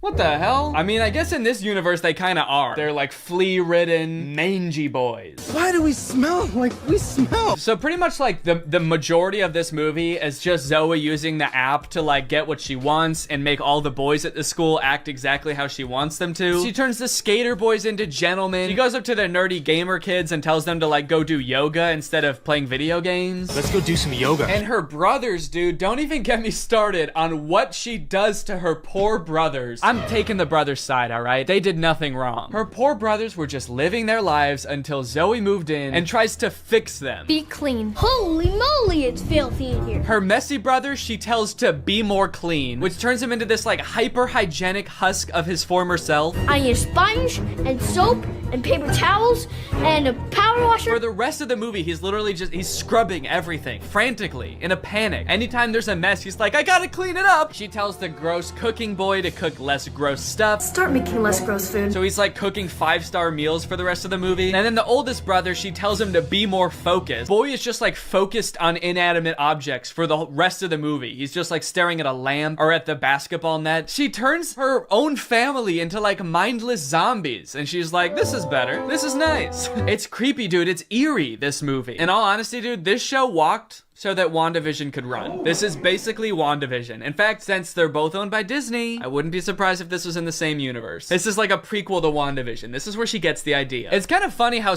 low the stakes are considering the power that she holds. She could like take over Wall Street. She could get rich. She could make anybody do what she wants. Any man. She could fix every war. Create world peace. In fact, I think her friend says that at one point in the movie. She's like, we could end every war with this. And Zoe's just like, yeah, we could, but I simply will not. I think it's more important that my brother stares at a lamp for the rest of his life. That's kind of the shit I'm on. The rules to this movie, the lore does not make sense. I guess that's just how Disney Channel movies go. In the end, everyone sort of learns that like, hey, girls have things that girls do that are weird to boys, and boys do things that are weird to girls. And that's just how we need to leave it. Which in some sense I would agree with. Not in this movie, though. The boys are disgusting in this movie. They need to change something about themselves. I think that there could be some middle ground between her mind controlling them and them just being utterly repulsive. Anyway, the moral of the story is like Zoe realizes that she is not God and should not have unilateral control over everyone's lives, and they all live happily ever after. Well, guys, we may never be able to control boys using our smartphones, but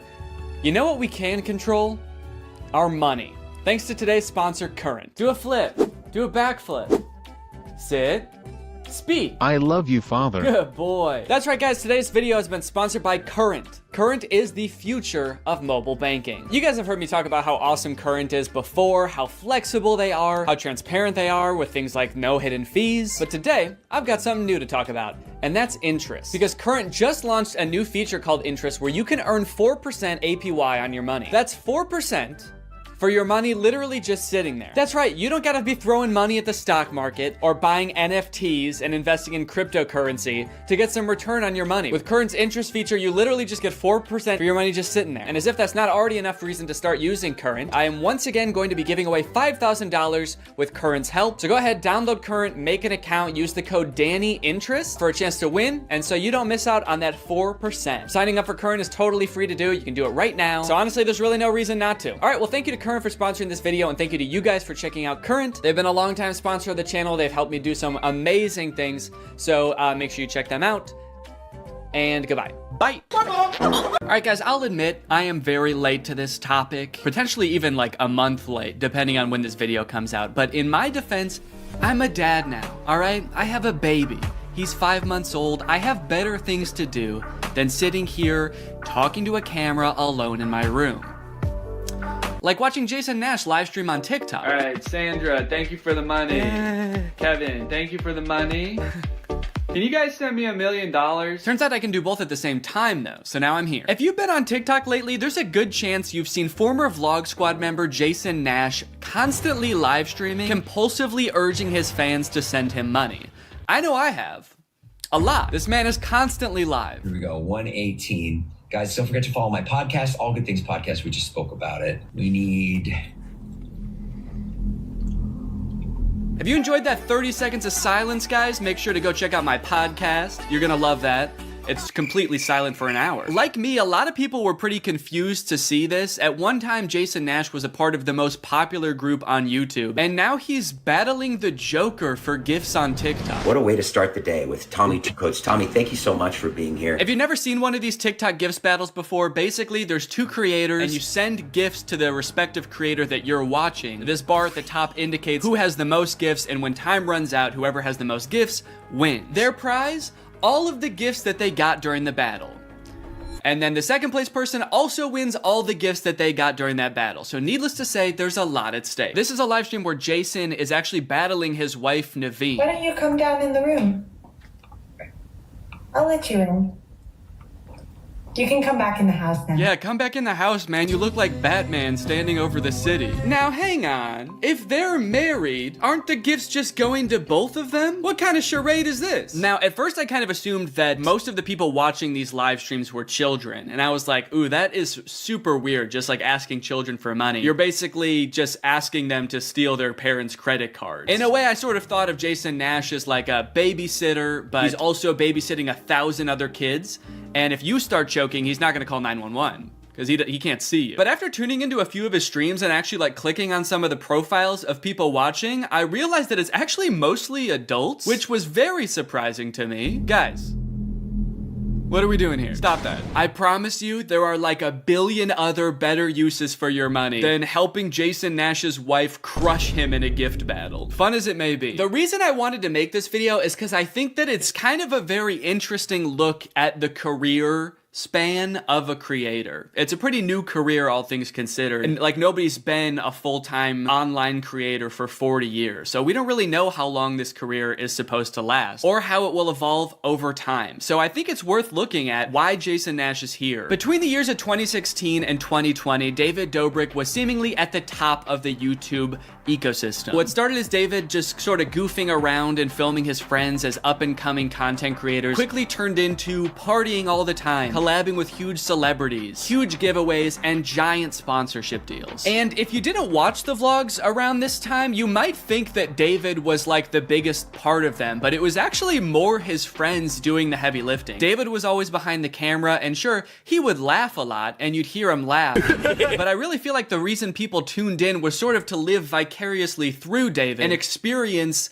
the goofiness that was all of his friends. So while all of the vlogs were on David's channel and David was inevitably the most popular member of the vlog squad, I really feel like he owes most of his success to his friend group. But it was a fun time. I watched a lot of the vlogs back in the day and I really enjoyed them. It felt like you were a part of this friend group. And in a lot of ways, you were like the members of the vlog squad, because like the members of the vlog squad, you also were not getting paid for your appearances in the videos, which is something that I always found kind of weird. David's friends never got any sort of payment. Their only payment was in exposure. And so what kind of ended up happening was, because everybody else around David wanted to launch their careers off of David's vlogs, they all started vlogging too. But because they would always be hanging out together, all of their vlogs seemed to be just like the same situation from a bunch of different angles, and everybody was holding vlog cameras. It got pretty out of hand for a while there. Eventually though, during the pandemic, a bunch of stuff happened that caused David to take a step back from vlogging. Mainly a bunch of scary accusations about one of his best friends, Dom, and also him almost killing one of his other best friends, Jeff Wittick, by slamming him into the side of an excavator. After losing a bunch of followers and probably more importantly, a bunch of sponsors, David posted an apology saying he was gonna do better. He said he was gonna take steps to make sure his vlogs were a safer environment for the people in them. And I want to be able to have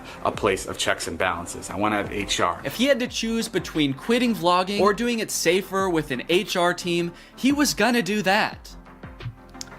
And then he quit vlogging. Currently, David is still presumably very rich. The only place he really posts is on Snapchat, and from what I can tell, he mostly just goes around and tours really expensive houses and parties a lot. He doesn't seem to have any ambitions of creating more content on YouTube. In a lot of ways, he's sort of like the Great Gatsby of social media now. But without David sort of manning the ship that was the vlog squad, a lot of the other members basically had to figure out other avenues and other ways to make money and maintain their following going after the vlog ended. Zane and Heath have a pretty successful podcast now, so does Jeff Wittick. Carly and Aaron, I believe, have a podcast too. But I feel like Jason Nash, out of the entire group, is having the most trouble adjusting to the post-vlog era. He has a podcast, but it's definitely not getting the same numbers that his podcast with David did, views, back in the day, which David also quit. Despite them, I think, getting a bunch of really great offers that would have changed Jason's life, David decided to quit because he didn't want to do that anymore.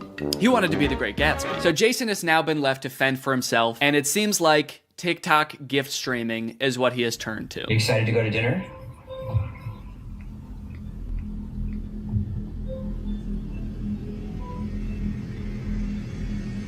Man, this is content, baby. This is crazy. I didn't know all you had to do is just sit there and stare at your camera and people will just send you money. Why did I write this whole video? So a lot of the response has obviously been kind of cringing at this feeling that what he's doing now is very shady. And I mean, he's not really harming anybody, I guess. It does seem like it's mostly adults sending him money. Obviously, there's always going to be kids online stealing their parents' credit cards, so that's not great. I do get kind of a shady vibe from it just because there literally is no content for you to consume except to send him money. Like, the whole point of this stream is to see how much money Jason can make without having to do anything. That's like the point of the stream. Melanie, thank you.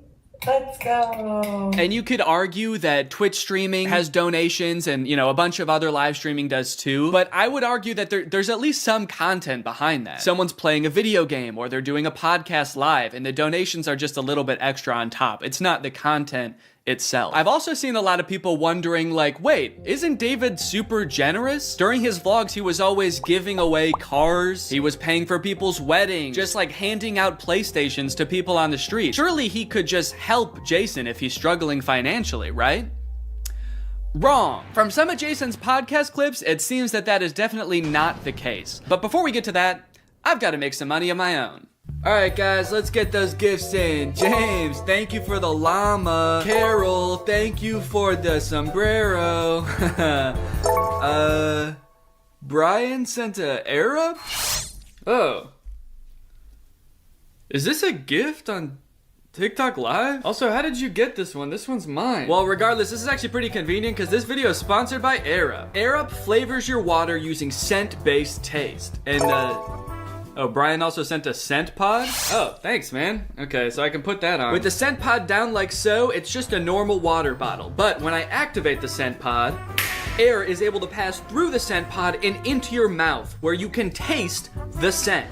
Send me money. I like to bust out my air up while I'm getting work done. It gives my water a little bit more which is what I need when I'm trying to focus. This one right here is lime, and it is excellent. Someone said, come to Brazil. I'm busy. Air up is a unique hydrating experience. You can't get this anywhere else, buddy. No chemicals, no sweeteners added to the water, just plain old water into my plain old mouth. The scent pods come in a variety of flavors. I really like the lime and the peach. My editor, Jake, is really fond of cherry. So no matter what kind of flavors you like, recognizes the kind of bird. Ooh, wait, that's actually kind of cool. It's kind of cool. Maybe if it sees a squirrel, it won't like put anything out. If it sees a squirrel, it shoots it. Okay, yeah, look at that. Bird seed comes down. Your little camera looks at him, says, blue jay detected. Wow, that's actually kind of cool. That's great. I could definitely find someone that wants to use this. In total, there were 34 boxes, and without making a single dime yet, we had already spent 55 minutes taking it all out of the box. I'm not going to show us unboxing every single item, but if you're curious, here is a list with all 34 items we unboxed. Battery low, your GoPro will automatically power off. Wow. That's weird. Perfect timing. Do I have a rectangle on my head? It's a little one. It sort of looks like you're like Harry Potter's brother. He's like got a little rash on your head, but not the lightning bolt. He like saw Harry get Avada Kedavra and he like ran away and just ran into a wall. Yeah. The boy who goofed. Yeah.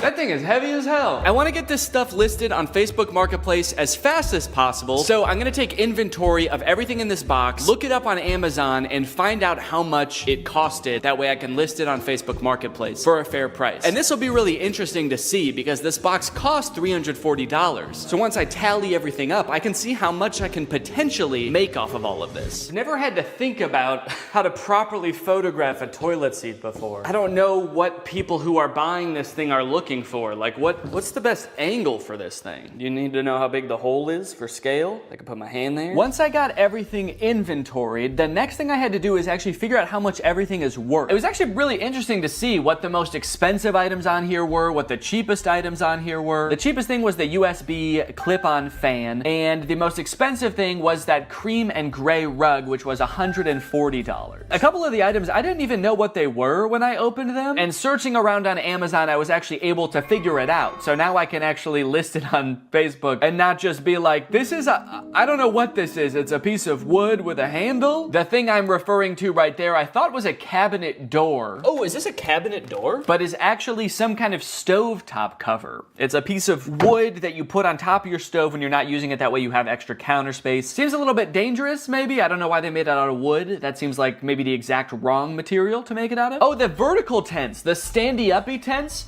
are for privacy and showering in the woods. So I guess you just climb in there and you just dump water on yourself? Or maybe if you get some kind of hose to go in there. Yeah, it's for showering. It's not for sleeping standing up, surprisingly. So in total, the box cost $340 and there are 34 items, conveniently. It's almost like they did that on purpose. But basically, I have to sell everything for an average of $10 or more to break even or make a profit. But if I wanted to make the maximum amount of money possible, then I would make around $1,700. And then if you subtract the $340 that I bought the pallet for, or Raleigh bought the pallet for, really, then the profit would be $1,350. So that is the maximum amount of money I could make from this. 1,300 smackaroons. But as I'm sure you're aware, that's not how Facebook Marketplace works. I don't think I'm gonna be selling these for anywhere near the amount that you could get them for new. I wanna try to sell this for a good price, but I will also be battling with my other want, my secret want, which is to get all of this stuff out of my garage as quickly as possible. I can barely back my car into the garage right now because this box is so big. So there's like an angel and a devil on my shoulder right now. The angel saying, come on, Danny, let's make a profit. And the devil is saying, get that fucking box out of the car. I don't want it anymore. We don't need the box. Just drive the whole thing to Goodwill. They can figure out what to do with it there. And then I also, guess I also have to make sure some of this stuff works. I mean, there are electronics in here. Chainsaw, leaf blower toy, there's a Keurig, there's a vacuum. So it could be time for a product review section of the video! Now, $1,350 is a serious chunk of change, and if I wasn't donating this to charity, I would definitely want to make sure that I keep my profits safe and maybe even put them to work for me. But how do I go about saving that much money? $1,300 isn't gonna fit in my pockets unless I buy more pants. That's why this video is sponsored by SoFi, which is... Oh, it's not pants. Okay. SoFi is a next-gen finance app, and they're gonna help you bank, borrow, and invest all in one place. And I bet you can guess where that place is. It's in the app. But don't just take my word for it. Listen to me in a suit. Having a child is awesome, but it is quite expensive, so when I'm not using my money, I like to make sure it's working for me and not just sitting there, which is why I love SoFi. With SoFi checking and savings, I can earn more money on my money. With direct deposit, I can earn 9 times the national savings rate. For those of you who are new to high-yield savings accounts, don't worry. Daddy's gonna walk you through it. It's basically an account that makes your money work harder for you by giving you something back in interest. Your typical savings account at your local bank earns you about 0.45% interest. Yeah, sorry big banks, that's not gonna cut it. Because with my SoFi high yield savings account, I can earn more in 6 weeks than I would in an entire year in a big bank savings account. With SoFi checking and savings, you get paid up to 2 days early, pay no account fees, and can earn up to $300 when you sign up for direct deposit. So if you want to sign up, just click the link in the description or scan this QR code. It's made just for me to show you. Thanks to SoFi for sponsoring this video, and thank you to you guys for checking out SoFi. Let's go ahead and pop some batteries in these. Hey, and this way, whoever buys these is gonna get free batteries as well, which I don't think they came with. So I'm actually sort of performing a service here. I should charge people more than the Amazon list. And that's what makes me such a business-minded guy. Time for the moment of truth. Hedge trimmers.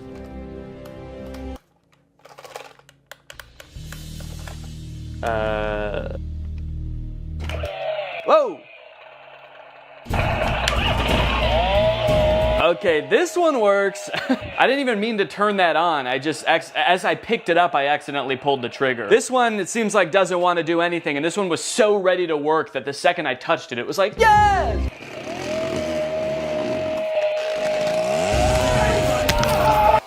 There we go. Ooh, and it blows. Okay, well, we got 2 out of the 3. And if someone buys these, I can just ask them if they want that one, even if it doesn't work. Next up, this clip-on fan. It's actually rechargeable, so there's a USB-C here. And let's see if it has any power right now. Oh. Oh, it only spins while my finger is on the button, which definitely does not seem very convenient. But let's give it a charge. And then we'll see what's what. Luckily, I've got a spare charger laying around from the AI pin, and it's USB-C. So I can't say I never got anything out of buying it, but we'll give it a minute to charge. In the meantime, let's test out its clipping functionality.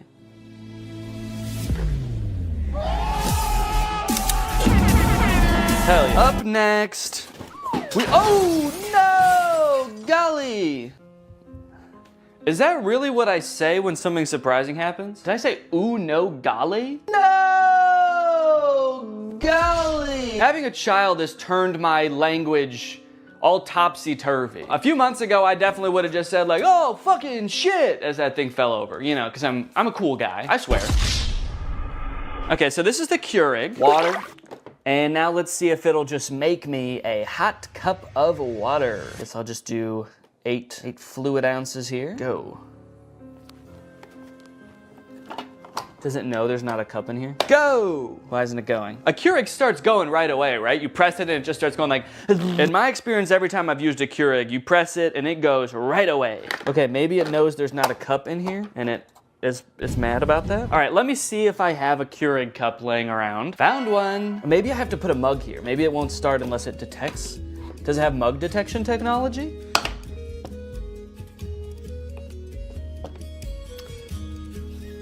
Okay, I think that this is also broken. Did I just buy a gigantic box of broken electronics? What do I do? What do I do with all this stuff? Amazon?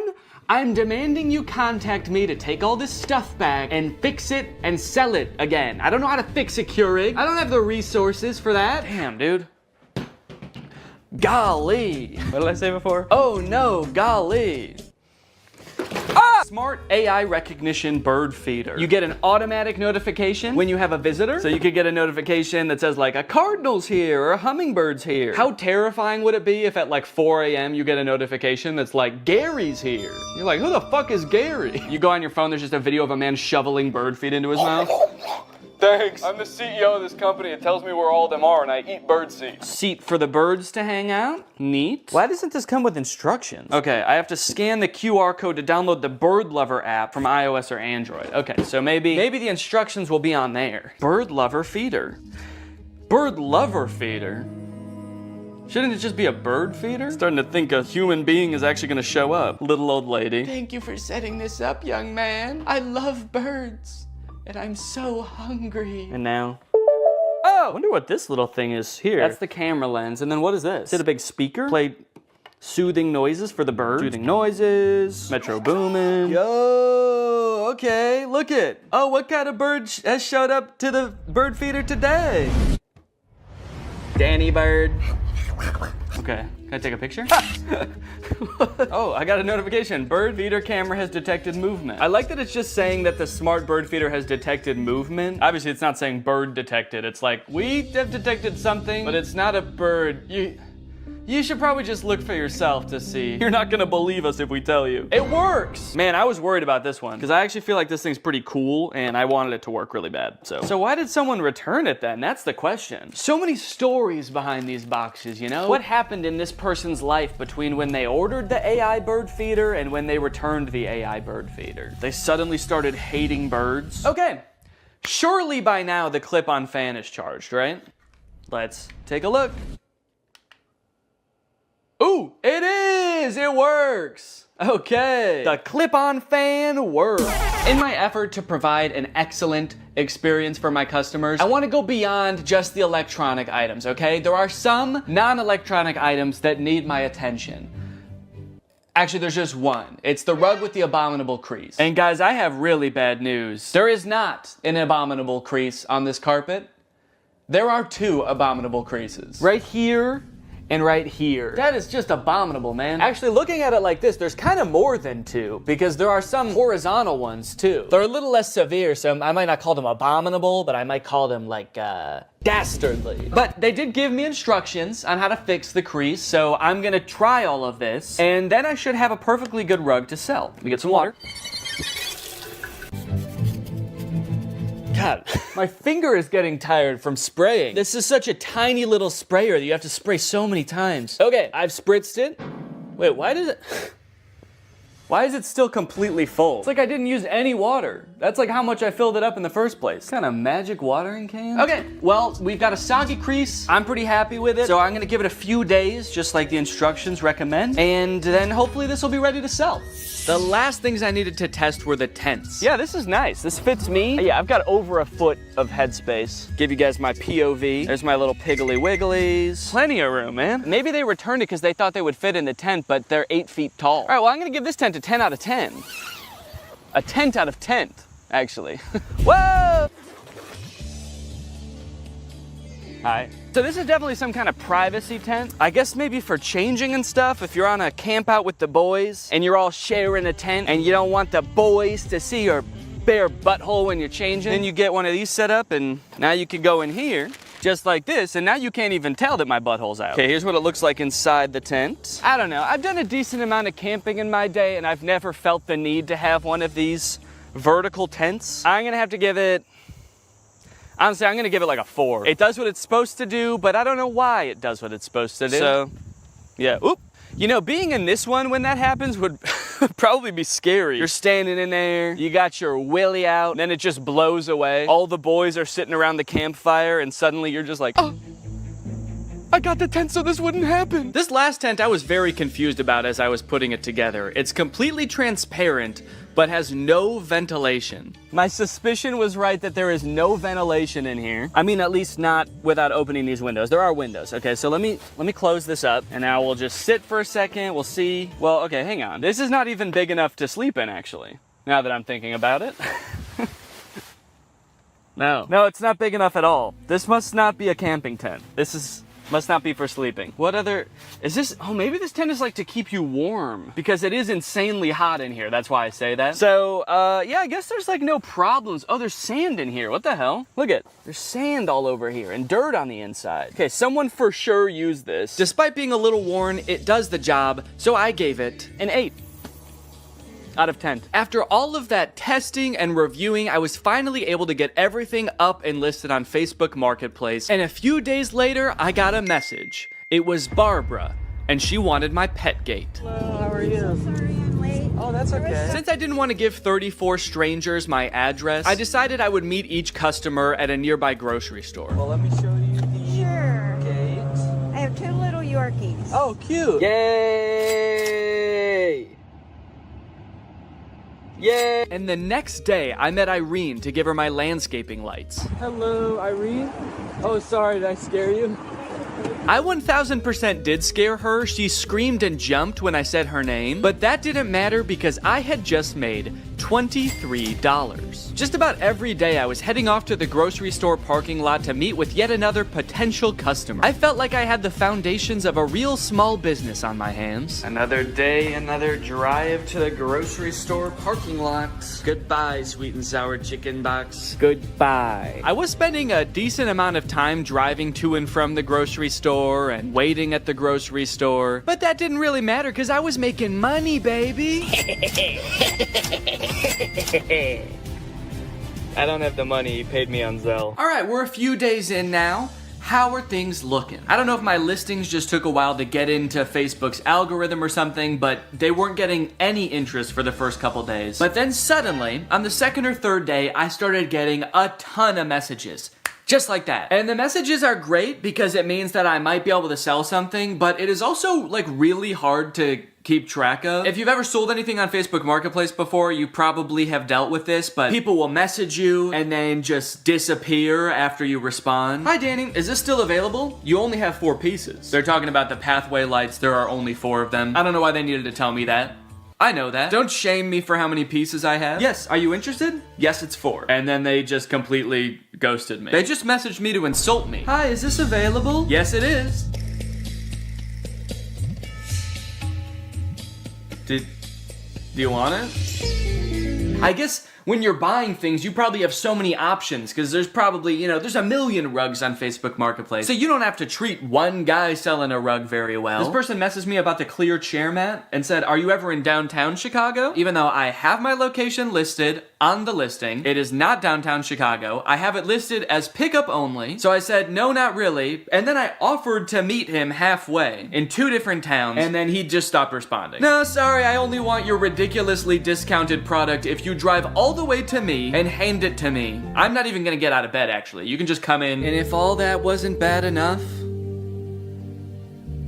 the crease is still there. All of them. Yep, this thing's been laying here days now. Probably a week, actually. And the creases haven't gone down a lick. So I'm sorry, but if anyone buys this rug, the crease is gonna become their problem. All right? I'm not doing the crease. Every time I had a potential new sale on my hands, I had to dig into the box to find the item, which was surprisingly difficult. And I ended up having to use a shovel a few times to dig an item out from the bottom of the box. If I was gonna do this again, I would definitely invest in some other storage system like shelves, which might take up more space, but it would be so much easier to access the items. What really added insult to injury in this case is that the person who was requesting this item actually ghosted me right after I did this. But that's not even the worst part, because I actually have a much bigger concern about this box. And that concern is that the box is perhaps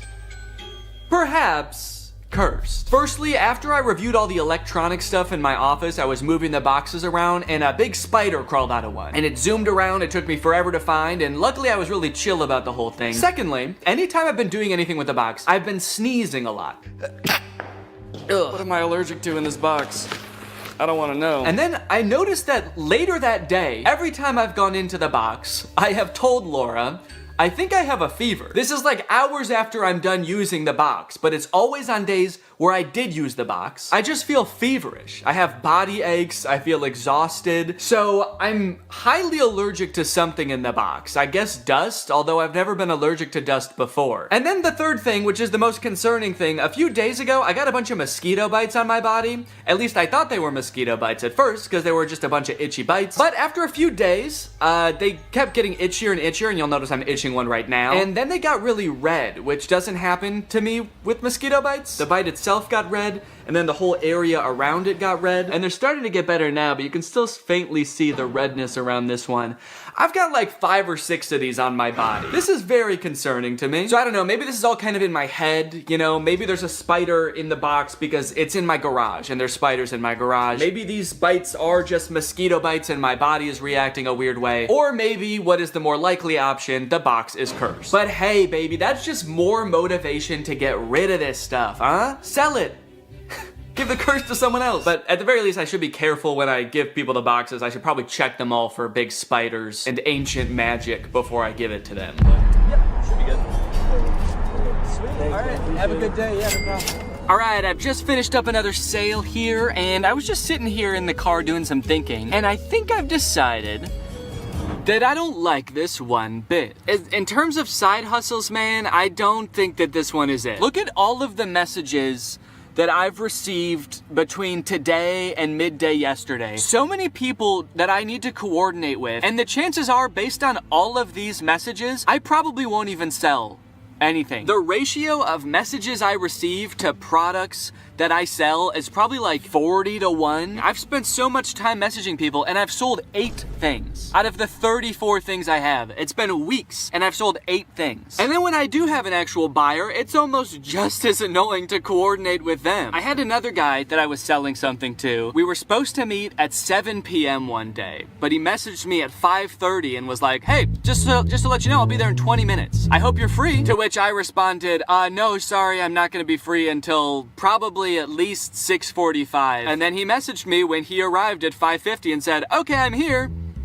"Oh no, I didn't see your message because I was driving. Can you come anyway?" But it was all worth it in the end because I sold the desk chair mat for $15. And as he was typing my information into Zelle, he also asked if he could have a discount. And I gave him one. Guys, I'm not good at this. Now, to be fair, this is completely my fault. I signed up to do this video. When Raleigh proposed, we did a collab, and I decided on this idea as my end of the collab. I had watched, I think one video about pallet flipping on Amazon, and I thought it looked easy. And I don't know where my critical thinking was when I watched this video, because watching it back in hindsight, there were definitely some red flags. This is a video called The Best Side Hustle No One Is Talking About, Flipping Amazon Return Pallets. It was made by this channel. They're a couple. They do a lot of Amazon pallet flipping, and so I thought it looked fun. And I think what really drew me in is this little bad boy right here, the MSRP counter. Every time they open a product to see what it is, they tally up how much it costs on Amazon, and they add that to the MSRP counter. By the time they're done unboxing the pallet, their MSRP counter is like $3,000 for a $500 box. So that's great, you know? They made $3,000. Except, no they didn't. They've unboxed a bunch of stuff and they've added up what it would have cost them to buy new. It's crazy that to me, opening a box for something that costs $100 means you made $100. That's how it worked in my brain. But no, of course it doesn't work that way. There's so much work that goes into this. You have to have a salesman brain. I don't have that. I actually think that this side hustle leverages all of my weaknesses. Selling things, planning ahead, being organized. Those are all parts of my brain that I've always known I'm not good at. I like turning on a camera and making silly YouTube videos. That's the side of my brain that works properly. So what I should have done is maybe watched a couple of videos and then Googled other people's experiences trying to flip Amazon pallets, because then I would have found this. On the flipping subreddit, someone asked, "What are your guys' experience with Amazon return pallets?" My experience is that Amazon return pallets have ruined my local yard sale ads. Every other yard sale I go to ends up being someone who ordered one of these pallets. Stop watching YouTube videos. 99% of that crap you are watching talking about junk pallets is paid advertisement. You're gonna get broken junk and used dildos while all the good shit was picked out right before they loaded it on the truck. Sounds like this person has been hurt and disgusted. This person said, depending on where you live, there's probably many people already doing this. I actually think it's better to wait and buy from these people at yard sales when they're trying to unload their death pile of merchandise. So hold on, there's Amazon, then the warehouses, then the people buying the pallets. They can't sell them, so they do a yard sale. Then there's other people coming to the yard sale to flip that and sell it to other people. How deep does this chain go? And why do I feel like it somehow all eventually ends up in a landfill anyway? Knowing how many people are doing this and failing is also making it seem like there's no way I can sell all this stuff because obviously there's competition. There's other people probably selling the same stuff and they're probably better at selling than me. They're already 3 steps ahead of me. They're waiting for me to sell it at a garage sale so someone else can buy it and then that person throws it away eventually. They're waiting by the garbage can for them to throw it away so they can pick it up for free and then sell it for $1. But that's when I thought of the perfect plan. And I actually haven't thought of what the plan is, but I'm just gonna wait until I have thought about it, and then I'm gonna add that in with voiceover. Weeks went by after this. Each day that I would walk into my garage, I would be confronted by a giant box of my own failure. All of my so-called biggest weaknesses staring me in the face and preventing me from backing my car into my garage. Oh, on the plus side, I did learn that the mysterious bites I was getting weren't from the box at all. Apparently, due to the cicada uprising this year, there was also a surge in the population of a microscopic mite called Oakley itch mites, which feed on cicada eggs and then bite YouTubers in the back of the knee when they're already going through a pretty tough time. I was letting nearly all of my messages go unanswered at this point. I had resigned to not making a profit, which at this point meant I would not be donating to charity. In fact, I would have to steal $180 from charity. I started researching which charities it would be most ethical to steal from when suddenly I remembered something. Something that gave me the idea for the perfect plan. My experience is that Amazon return pallets have ruined my local yard sale ads. All right, this is the beginning of the garage sale long shot.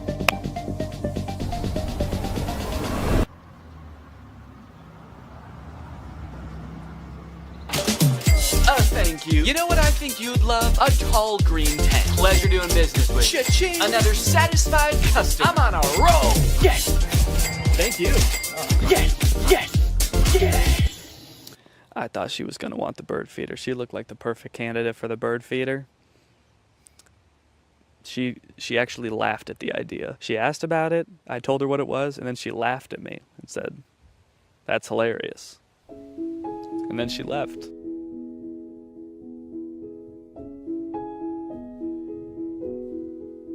Excuse me, are you interested in a big orange tent or a raised toilet seat? Maybe she'll be back later. She's got to go get her purse. Or a clip-on fan, or an AI bird feeder. Well, it didn't go as well as I thought it was going to. So that's great. I don't know, man. I had this idea that if I set up a garage sale and had people coming through, I would just be selling item after item, and it would all be gone by the end of the day. But I sold, let's see, 1, 2, 3, 4, 5, 6 items, and I was there for about 6 hours. And I think 2 or 3 of those was just one guy. He bought one thing and then he came back for more because he told his daughter that he met a YouTuber and his daughter knew who I was, so he wanted to buy more stuff for her. So if that hadn't happened, I would have sold even less. As of right now, I have sold $303 worth of products. That means that I'm only like $37 away from breaking even. So if I could just make $37, that would be fantastic. And you might think that's not very much work. That's only, you know, like a couple more things. But guys, I have other things to do. I have other videos to work on. I actually took a break from this for like a month. The garage sale was like a month ago because I had to work on the copycats video. But luckily, I remembered a rule called the 80-20 rule, okay? 20% of your work is gonna yield you 80% of your results. And this rule applies for all sorts of things in life, you know? In a classroom, maybe 80% of the trouble is caused by 20% of the kids. In customer service, probably 80% of your calls are from 20% of your customers. And if I apply that to this, maybe 80% of my profit can be from 20% of my products. I need to be focusing on the few products that are gonna yield me that last $37. So if I just look at the 3 most expensive products that I still have on my list, I have the rug, which on Amazon is $150, the raised toilet seat, which on Amazon was $80, and the marble toilet seat, which was $90. I need to focus on the stuff that's gonna bring in the big bucks, because I have like 16 or 17 products still listed, and if I am trying to field messages and coordinate with people for all of those products, I'm gonna go insane. So I fished the big rug and the 2 toilet seats out of the box, and unlike last time where I was just hastily taking pictures as quickly as possible, I took some time. I created eye-catching photos to show these products unique features and assure people the toilet seats had never been used. I also took some time to enhance the descriptions and the product listings, and then I also posted them on Craigslist. As for if it worked, well, you're just gonna have to see for yourself. Okay, here I am, back in the parking lot. The woman who is coming to meet me said she just wants to look at the rug. I hope that means she's gonna buy it and she just doesn't want to just kind of like see what I got just for fun. The rug is listed for $60, so if I actually sell it for $60 right now, I'll be past breaking even point. I can get out of the game for good. God, I hope she buys this rug. Please, God. Hi, how are you? How are you doing? I'm doing great, thanks. Good. Look at it, it's got the rubber backing too. It's perfect. Said it was new. Yeah, so I bought a box of Amazon customer returns. It's all right, beautiful. fantastic. Oh, yes, thank you so much. Okay, could you put it in the back of my car? Absolutely. Yes! Yes! Yes! Look at that! 60 bones, baby. I broke even, bitch. I'm out of the game. Welcome to Profit City. As if it wasn't great enough getting rid of that rug and breaking even, those 2 ladies that just bought the rug were the nicest people I've ever met. They were so sweet. I'm feeling good. I think I'm gonna do this whole thing again. Just kidding. I don't think I'm ever gonna go on Facebook again, actually. In case you're wondering, I did a little rough estimate of how many hours I spent on this side hustle. That way I could calculate an hourly wage for my efforts. It was $1. That's right, Raleigh, $23, and all it took me was 4 months. Honestly, bravo. I did not think you were going to be able to make a profit. And just to clarify, you're not counting the cost of delivery into the cost of the box yet, are you? What? Yeah, it was $75 to get the box delivered, so that was on top of the $350 for the box. So technically, you haven't quite broken even yet. Hey, Danny. After breaking even, I felt like I had done what I set out to do. I made a profit, I proved it could be done, and so I called the experiment complete. I let Laura know I wasn't gonna try to sell the rest of the items, and she wasted no time getting rid of everything else so fast. She wanted to use our garage again, man, so she just put everything up on our neighborhood's free cycle group on Facebook and got rid of it all in like a couple of days. I've been working on this video since July, and she got rid of everything in a couple of days, even the stuff that doesn't work. This video was made in collaboration with Climate Town. They came up with the idea and everything, and they actually made an entire video on their channel about the free returns problem. They did a ton of research. They're a lot smarter than me, so if you want more info on free returns, go check out their video. But that brings us to the charity. So I have a profit of $23, or at least I did, until I sold the very last item, the box, to myself. You don't come across a cool big box like this very often. Who knows what I could do with this? I could make it a little fort. So I'm holding onto the box. Unfortunately, I did get a really bad deal on it. It was $10,000. The one time I negotiate and actually drive a hard bargain, it's on myself. So now I've got $10,023 to donate. I'm gonna be donating to Feeding America. They provide meals for people in need. I'm gonna add a fundraiser to this video down below, so if you guys wanna join me in donating, that would be awesome. Even just $1 can provide at least 10 meals for someone in need. So it's a really great opportunity to make a difference this holiday season. Anyways, guys, I hope you enjoyed this video. Make sure to subscribe if you're not yet to join Greg, and I'll see you next time. All right, guys, I'll admit I am very late to this topic, potentially even like a month late, depending on when this video comes out. But in my defense, I'm a dad now, all right? I have a baby. He's 5 months old. I have better things to do than sitting here talking to a camera alone in my room. Like watching Jason Nash live stream on TikTok. All right, Sandra, thank you for the money. Kevin, thank you for the money. Can you guys send me $1 million? Turns out I can do both at the same time though, so now I'm here. If you've been on TikTok lately, there's a good chance you've seen former Vlog Squad member Jason Nash constantly live streaming, compulsively urging his fans to send him money. I know I have. A lot. This man is constantly live. Here we go, 118. Guys, don't forget to follow my podcast, All Good Things Podcast. We just spoke about it. We need... If you enjoyed that 30 seconds of silence, guys, make sure to go check out my podcast. You're gonna love that. It's completely silent for an hour. Like me, a lot of people were pretty confused to see this. At one time, Jason Nash was a part of the most popular group on YouTube, and now he's battling the Joker for gifts on TikTok. What a way to start the day with Tommy Coach. Tommy, thank you so much for being here. If you've never seen one of these TikTok gifts battles before, basically there's two creators, and you send gifts to the respective creator that you're watching. This bar at the top indicates who has the most gifts, and when time runs out, whoever has the most gifts wins. Their prize? All of the gifts that they got during the battle. And then the second place person also wins all the gifts that they got during that battle. So needless to say, there's a lot at stake. This is a live stream where Jason is actually battling his wife, Naveen. Why don't you come down in the room? I'll let you in. You can come back in the house now. Yeah, come back in the house, man. You look like Batman standing over the city. Now, hang on. If they're married, aren't the gifts just going to both of them? What kind of charade is this? Now, at first, I kind of assumed that most of the people watching these live streams were children. And I was like, ooh, that is super weird, just like asking children for money. You're basically just asking them to steal their parents' credit cards. In a way, I sort of thought of Jason Nash as like a babysitter, but he's also babysitting 1,000 other kids.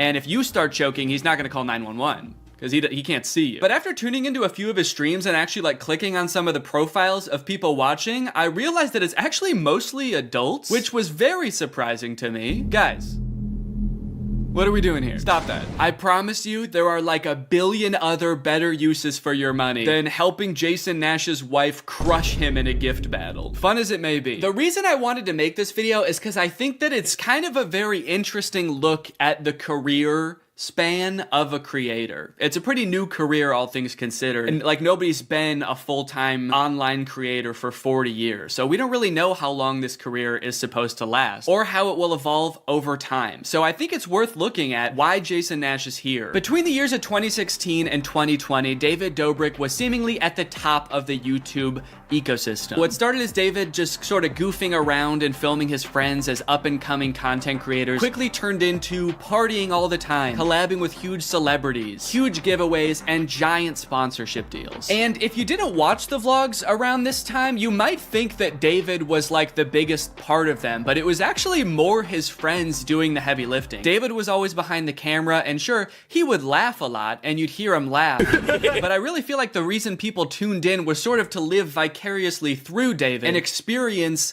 the goofiness that was all of his friends. So while all of the vlogs were on David's channel and David was inevitably the most popular member of the vlog squad, I really feel like he owes most of his success to his friend group. But it was a fun time. I watched a lot of the vlogs back in the day and I really enjoyed them. It felt like you were a part of this friend group. And in a lot of ways, you were like the members of the vlog squad, because like the members of the vlog squad, you also were not getting paid for your appearances in the videos, which is something that I always found kind of weird. David's friends never got any sort of payment. Their only payment was in exposure. And so what kind of ended up happening was, because everybody else around David wanted to launch their careers off of David's vlogs, they all started vlogging too. But because they would always be hanging out together, all of their vlogs seemed to be just like the same situation from a bunch of different angles, and everybody was holding vlog cameras. It got pretty out of hand for a while there. Eventually though, during the pandemic, a bunch of stuff happened that caused David to take a step back from vlogging. Mainly a bunch of scary accusations about one of his best friends, Dom, and also him almost killing one of his other best friends, Jeff Wittick, by slamming him into the side of an excavator. After losing a bunch of followers and probably more importantly, a bunch of sponsors, David posted an apology saying he was gonna do better. He said he was gonna take steps to make sure his vlogs were a safer environment for the people in them. And I want to be able to have a place of checks and balances. I want to have HR. If he had to choose between quitting vlogging or doing it safer with an HR team,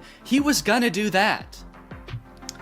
And then he quit vlogging. Currently, David is still presumably very rich. The only place he really posts is on Snapchat, and from what I can tell, he mostly just goes around and tours really expensive houses and parties a lot. He doesn't seem to have any ambitions of creating more content on YouTube. In a lot of ways, he's sort of like the Great Gatsby of social media now. But without David sort of manning the ship that was the vlog squad, a lot of the other members basically had to figure out other avenues and other ways to make money and maintain their following after the vlog ended. Zane and Heath have a pretty successful podcast now, so does Jeff Wittick. Carly and Aaron, I believe, have a podcast too. But I feel like Jason Nash out of the entire group is having the most trouble adjusting to the post-vlog era. He has a podcast, but it's definitely not getting the same numbers that his podcast with David did, views, back in the day, which David also quit. Despite them, I think, getting a bunch of really great offers that would have changed Jason's life, David decided to quit because he didn't want to do that anymore. He wanted to be the Great Gatsby. So Jason has now been left to fend for himself, and it seems like TikTok gift streaming is what he has turned to. You excited to go to dinner?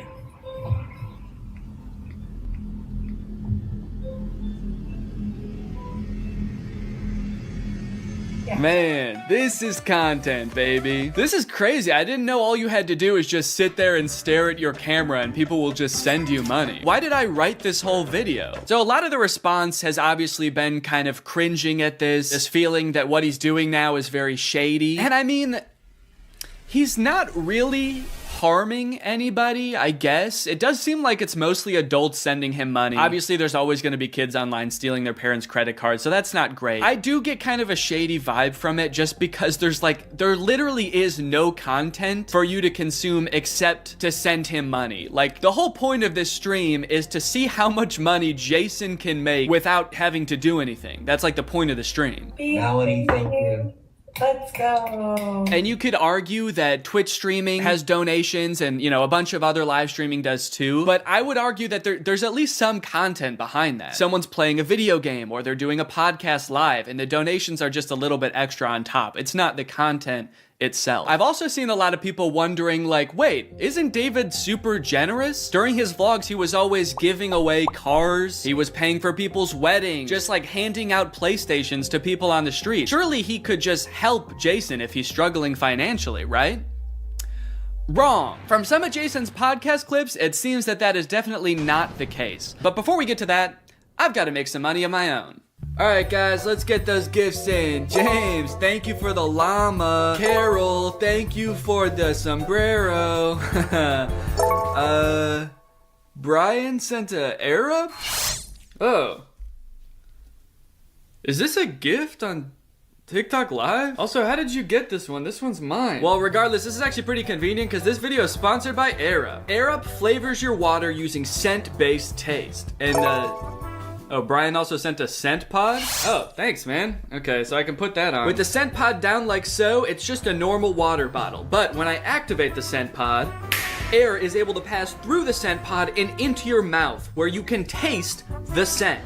Send me money. I like to bust out my air up while I'm getting work done. It gives my water a little bit more which is what I need when I'm trying to focus. This one right here is lime, and it is excellent. Someone said, come to Brazil. I'm busy. Air up is a unique hydrating experience. You can't get this anywhere else, buddy. No chemicals, no sweeteners added to the water, just plain old water into my plain old mouth. The scent pods come in a variety of flavors. I really like the lime and the peach. My editor, Jake, is really fond of cherry. So no matter what kind of flavors you like, there's bound to be a couple for you. You want to spice up your hydration experience, click the link in the description, get yourself an Air Up, get yourself some scent pods, put your mouth on the nozzle, and suck away. You look really tired today. That is mean. Thank you to Air Up for sponsoring this video, and thank you to you guys for checking out Air Up.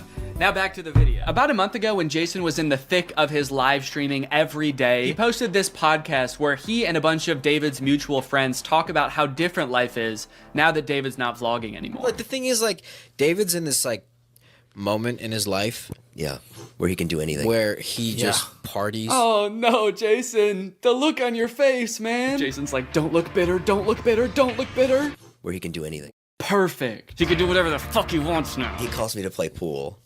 And I'm like, I gotta go live, and I don't expect him to understand that. You don't expect him to understand that you have to work to make money? You know he did that too, right? I wouldn't expect him to understand that, man. He hasn't had to work in, gosh, what is it, 2 years now? I hate to say it, Jason, I think he gets it.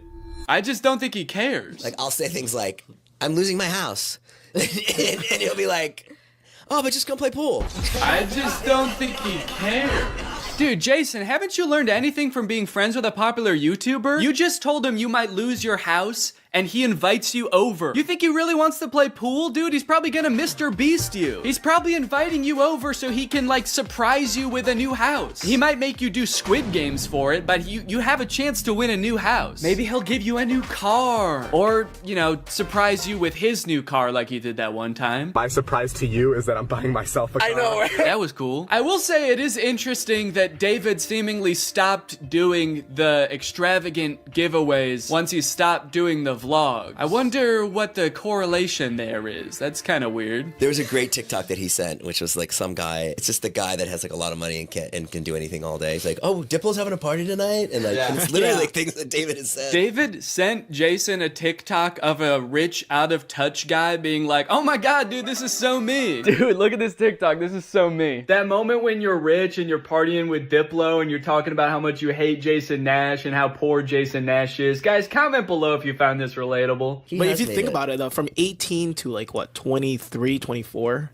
Oh, he was hitting it hard. He never drank. I don't think he ever drank. Even when we would visit him, we'd be up till like midnight just like watching the edits, just like, wow, he worked hard for 5 years? Let the man party, dude. Please do not burden David's poor gentle soul with your financial woes. Just let the man play pool and play with him, for God's sake. I mean, look, I don't doubt that he worked hard. The dude posted 3 vlogs a week. I'm sure it was a lot of hard work, but you know who also worked hard?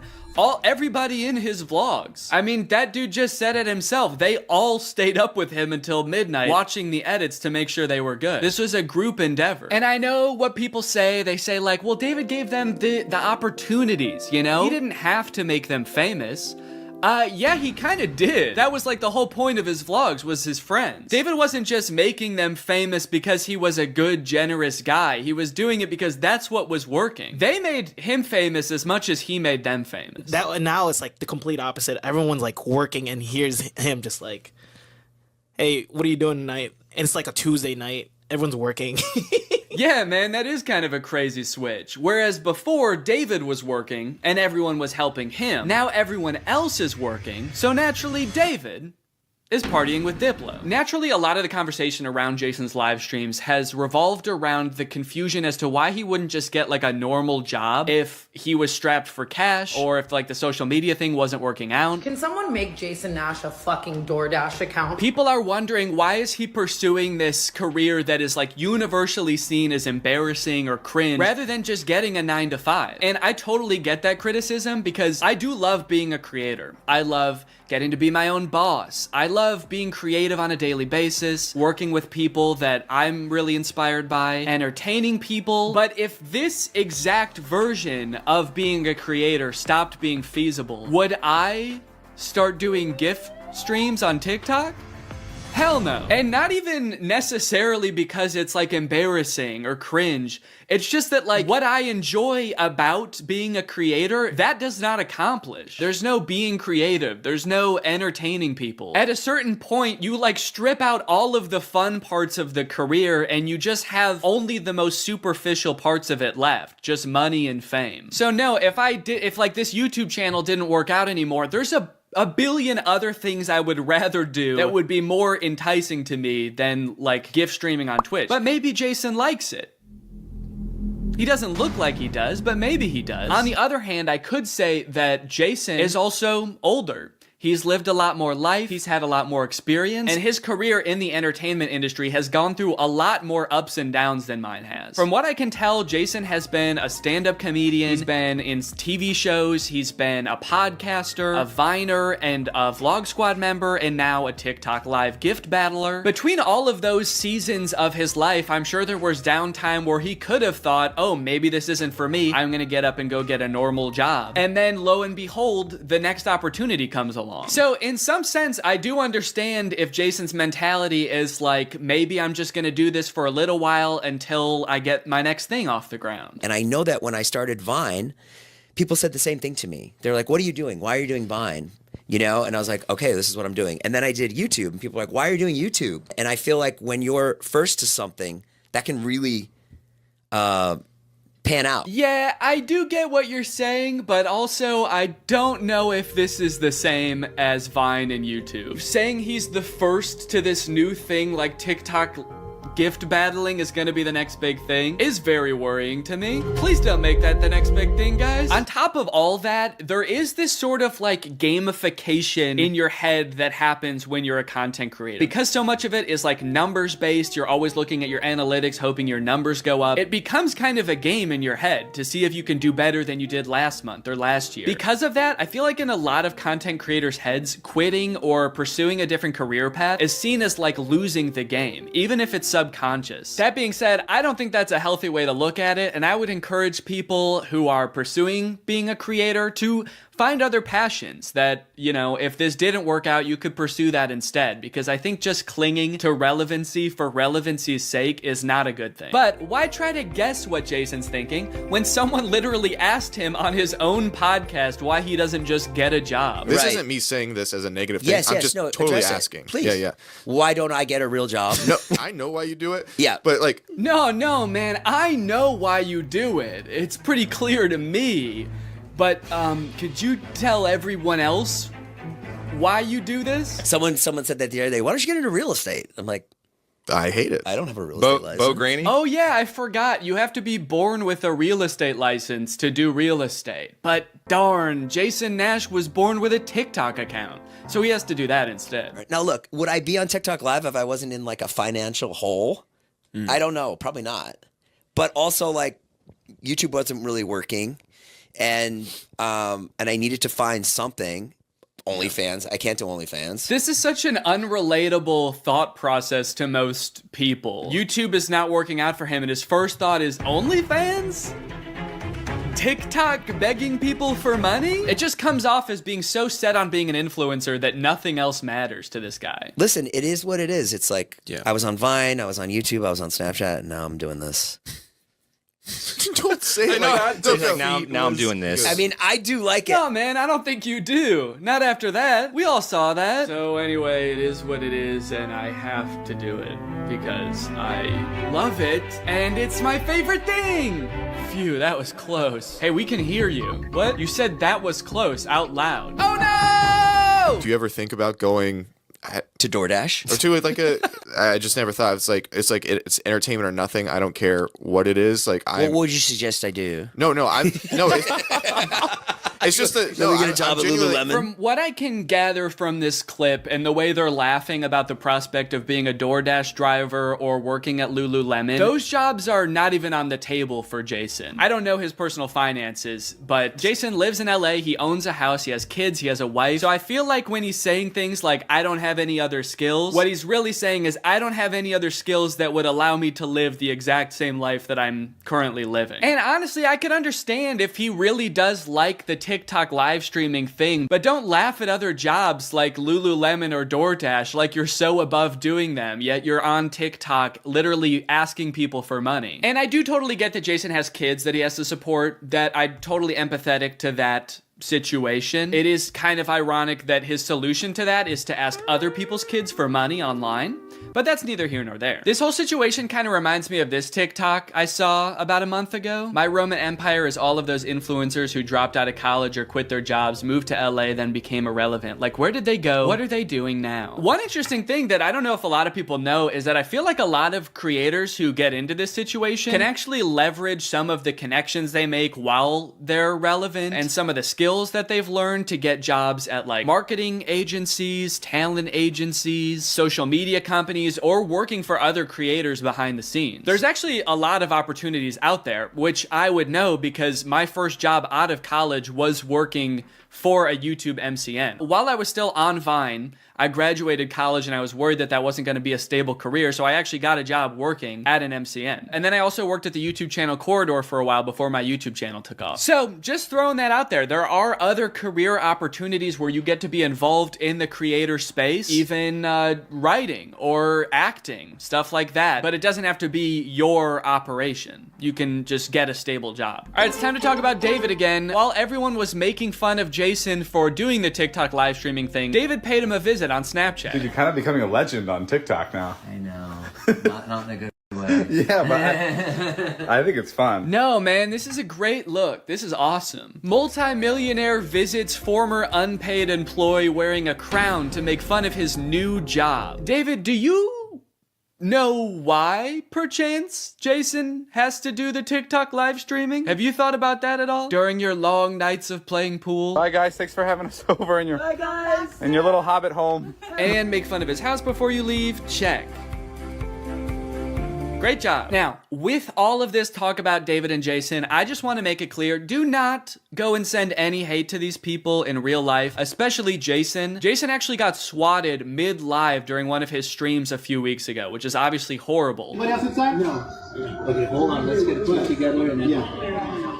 This is obviously a horrible situation, actually terrifying. But I cannot help but break a little smile when I look over and the two people he's gift battling are the Dobre brothers. I don't think there's a single funnier sight than watching the two of these blankly stare into the camera not understanding what's going on. Also, imagine your gift battle opponent getting swatted and he's still crushing you, dude. That's gotta hurt. My big takeaway from all of this is if you are pursuing being a content creator, I would heavily recommend being super careful about the way you go about it. I would highly recommend not letting your success be at all related to the success of another influencer. You don't want to be the guy from David's vlogs when David stops the vlogs. Also, save your money. This career that we have, we don't know how long it's gonna last. I mean, I sort of view it as being any other type of entertainer. You're only relevant for so long, or like an athlete or something. You can only be in your prime for a certain amount of time, so save as much as you can. It's really easy to get caught up in the lifestyle of an influencer and like partying all the time and flying on private jets, buying expensive cars. And if you can make this career last for like 20 to 30 years, that's awesome. That's insane, but it's definitely not guaranteed. So just be careful, all right?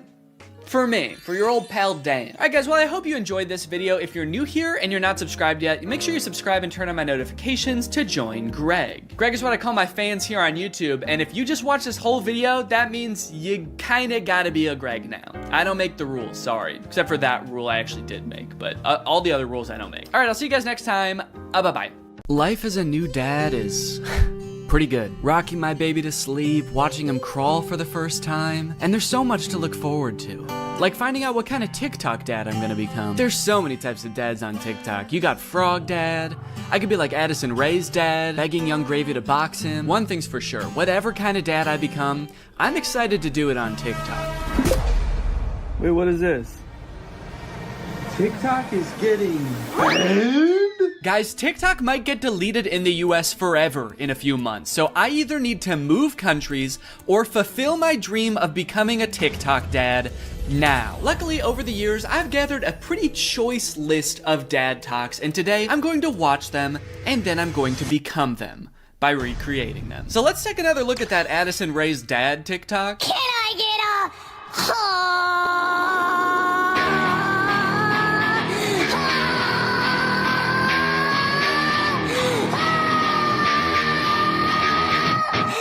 Okay, so this TikTok is from a couple years ago. It's from 2022. And if you were unaware of this situation where Addison Rae's dad wanted to fight famous rapper Young Gravy, I believe it started because Young Gravy made some comment on a podcast about finding Addison Rae's mom attractive. Now, Addison Rae's dad and his mom aren't together and haven't been for a long time, I think. But nevertheless, Monty, that's his name, Monty Lopez, decided to settle the score by getting on TikTok and begging Young Gravy to fight him.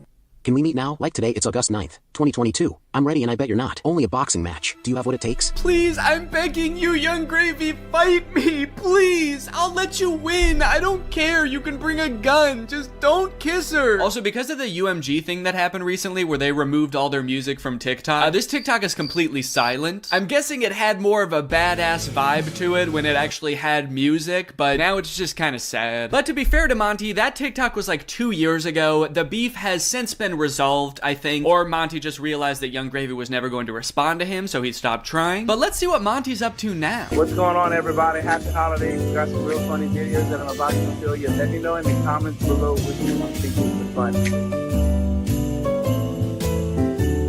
fun. Cool, man. Yeah, those are some pretty funny videos. Did you steal them, Monty? Did you steal the videos? Bad, Monty. I like that Monty is compensating for his old videos having no music by putting 3 times as much music as is necessary in this video. I don't really think that this exact genre of TikTok speaks to me. I don't really know if I want to become like the content stealing kind of guy on TikTok. Hey guys, check out this crazy clip I just saw. You're gonna want to buckle in. This is 3 hours long. I should give Addison Rae's dad type dad a shot though, so I'm gonna be recreating that first TikTok.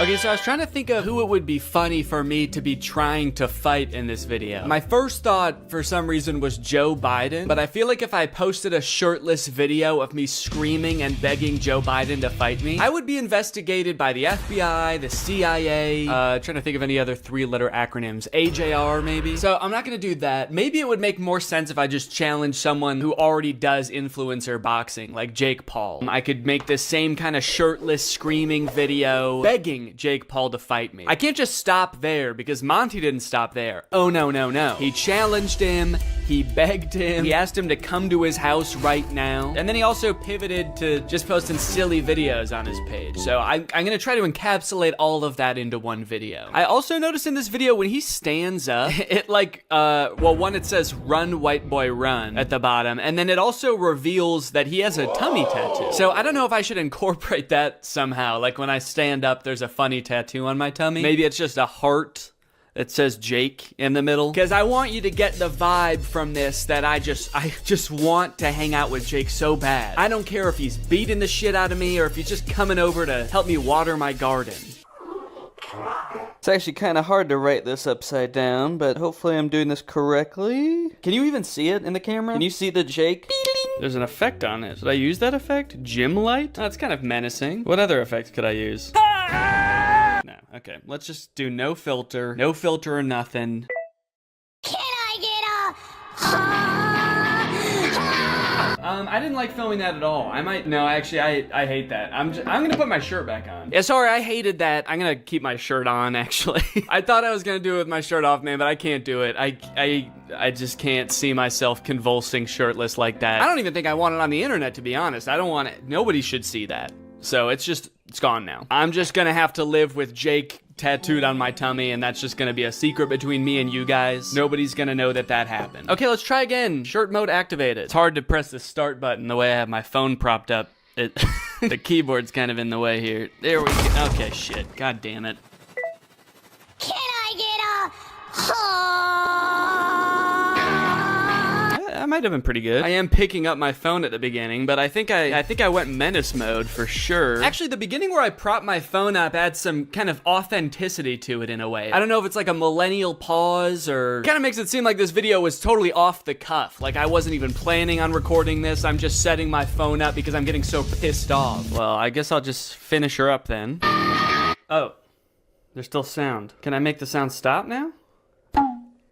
Please? Okay, I guess I can't. So is it just gonna be that then? That's not good. That's not funny. That's just weird. That's just me straight up asking Jake to fight. Okay. Maybe I can record it in my camera roll and then add it in the editor. Hey Jake, I just wanted to say, I didn't mean what I said back there. I don't think you're a baby.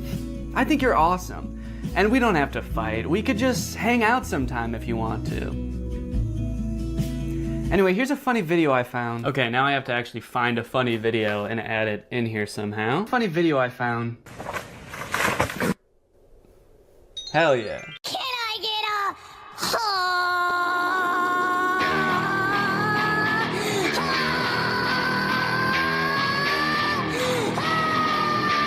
Hey Jake, I just wanted to say, I didn't mean what I said back there. I don't think you're a baby. I think you're awesome. And we don't have to fight. We could just hang out sometime if you want to. Anyway, here's a funny video I found. Yeah, I think it's perfect. And I think it's ready to post, and I'm not worried at all about what people will think when I post this. So I think after I create all the TikToks, we can take a look at some of the responses to them. Okay, next TikTok. My daughter being in a toxic relationship. Hashtag POV, a pack sticks up for each other.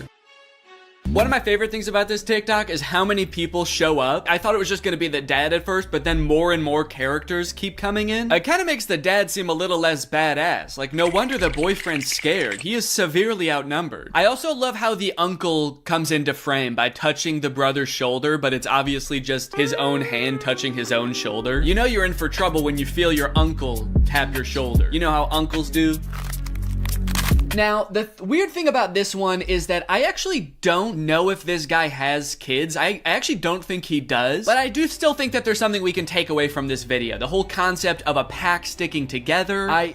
Oh, are they wolves? Oh, I think they're werewolves, and that's why it says a pack sticks up for each other. And that's why all their eyes turn blue, this horrifying shade of blue, and the dad has on a wolf necklace. So they must be wolves. They've got wolf eyes. Wolves have blue eyes, right? Oh, wait. They don't. Wolves have brown eyes, it looks like. I must be thinking of huskies. Oh yeah, huskies have blue eyes. Are they huskies? Leave her alone, buddy. Unless you want to get strapped to a sled and pulled very fast over a great distance. If this happened in real life, do you think that the boyfriend would even hear the dad? He's screaming and the dad is whispering. He has a few other TikToks where he plays the role of a dad navigating a kind of tricky situation with his daughter. So I guess this genre is just fantasizing about having like a teenage child and something awkward or scary happening with that child. And also you have to look really badass and you do have to be part dog. Got it, can do. Before I film this one, I actually have a much more important POV I need to film first. POV, that moment when you're sponsored by Opera. Opera makes other browsers look like that evil boy in that last TikTok. All alone and useless. Meanwhile, Opera looks like the family because Opera has so many useful features built in that it's so much more than just a browser. You've got Aria, Opera's native browser AI, which lets you get clear answers instantly. Highlight any term on the web and ask Aria to explain it. The great thing is Aria is connected to the web and can provide real-time information, unlike a lot of other AI models. Tab islands are huge for helping me stay organized while I'm working on a video. If I have several TikToks open, a couple of Google Docs, email, I can collapse them into context-based groups automatically. I don't know what accent this is supposed to be. One thing I didn't even realize I needed until I got Opera was a built-in ad blocker. It makes articles look so much more clean, which actually makes my videos look better, because when I screen record an article, there's not distracting ads all over the place. And it's super easy to turn on with just one click. If you're working on multiple projects at once, you can create entirely separate workspaces that you can switch between easily using customizable buttons on the sidebar. I don't like having a ton of browser windows open at the same time. It's super distracting and hard to sort through. So in my opinion, this is a much better solution. So if you want to check out Opera, then use my link below to download Opera today. Thanks to Opera for sponsoring this video, and thank you to you guys for checking out Opera. Now let's film this TikTok. Okay, so I've been thinking a lot about how I could make this TikTok kind of my own, you know? Take everything I like about the toxic daughter, boyfriend TikTok and amplify it. So first thing we're gonna do is the amount of family that shows up. I liked how much it was in the first video. We're gonna double it. We're just gonna have a ton of people show up. We're gonna have the dad, of course, the brother, an uncle. Uncle's here! A second cousin, a third niece, maybe. Also, I think instead of like a toxic boyfriend, the daughter's just gonna be getting mugged. I think that would elevate the stakes a little bit higher. And then, you know, in the original TikTok, they didn't even turn into werewolves. Their eyes just turned blue, which, granted, that would be very scary if that happened to you, but I feel like they were trying to get at something there, but they didn't quite get there. So, in my TikTok, they're gonna actually turn into animals because there's filters on TikTok that can turn you into animals. So that's what I'm gonna do. And I'm gonna do it now. So I think what would be even cooler than turning into a wolf is if I turn into a horse. And I know that there's horse filters on TikTok. I have one saved here, where if you open your mouth, you turn into a horse. So I'm gonna use this. Okay, beautiful, beautiful. I look gorgeous. And then everyone just starts turning into horses, dude. The daughter turns into a horse. Uncle's gotta turn into a horse. And last but not least, the mugger has to apologize, of course. Let's go, baby. Now all I have to do is edit this, and it's gonna be ready to go. Now this dad is a whole different type of dad. His name is Brian B. Toe. I thought Toe might be his last name, but the way it's spelled out in his profile actually makes it seem like Toe is his last name. I thought B was just his middle initial till I saw this just now. Say what you want about Brian, but he do be Toe. And I think there's a lot we can learn from Brian's TikTok. Stuck in a generation where loyalty is just a tattoo and being fake is a lifestyle. Where the real ones at? Man, Brian's so cool. I thought he was a teenager for a second because of how cool he's dressed. Hey guys, I'm just skateboarding with my backpack to school. I mean work. I hope my teacher is cool today. Oh, I mean boss. Sorry, I'm just a kid at heart. Also, I just got in a really bad skateboarding accident and hit my head real bad. Can you drive me to the hospital? I don't like this angle. Why is he so much higher up than us? Are we a child in this video? Are we his child? Son, where are the real ones? What have you done with the real ones, son? I'm not even sure how the caption and the video are related. They seem like totally separate things. I'm so sick of my generation. So I've decided to join yours. I'm a teenager now. In fact, I'm so young that my kids are my...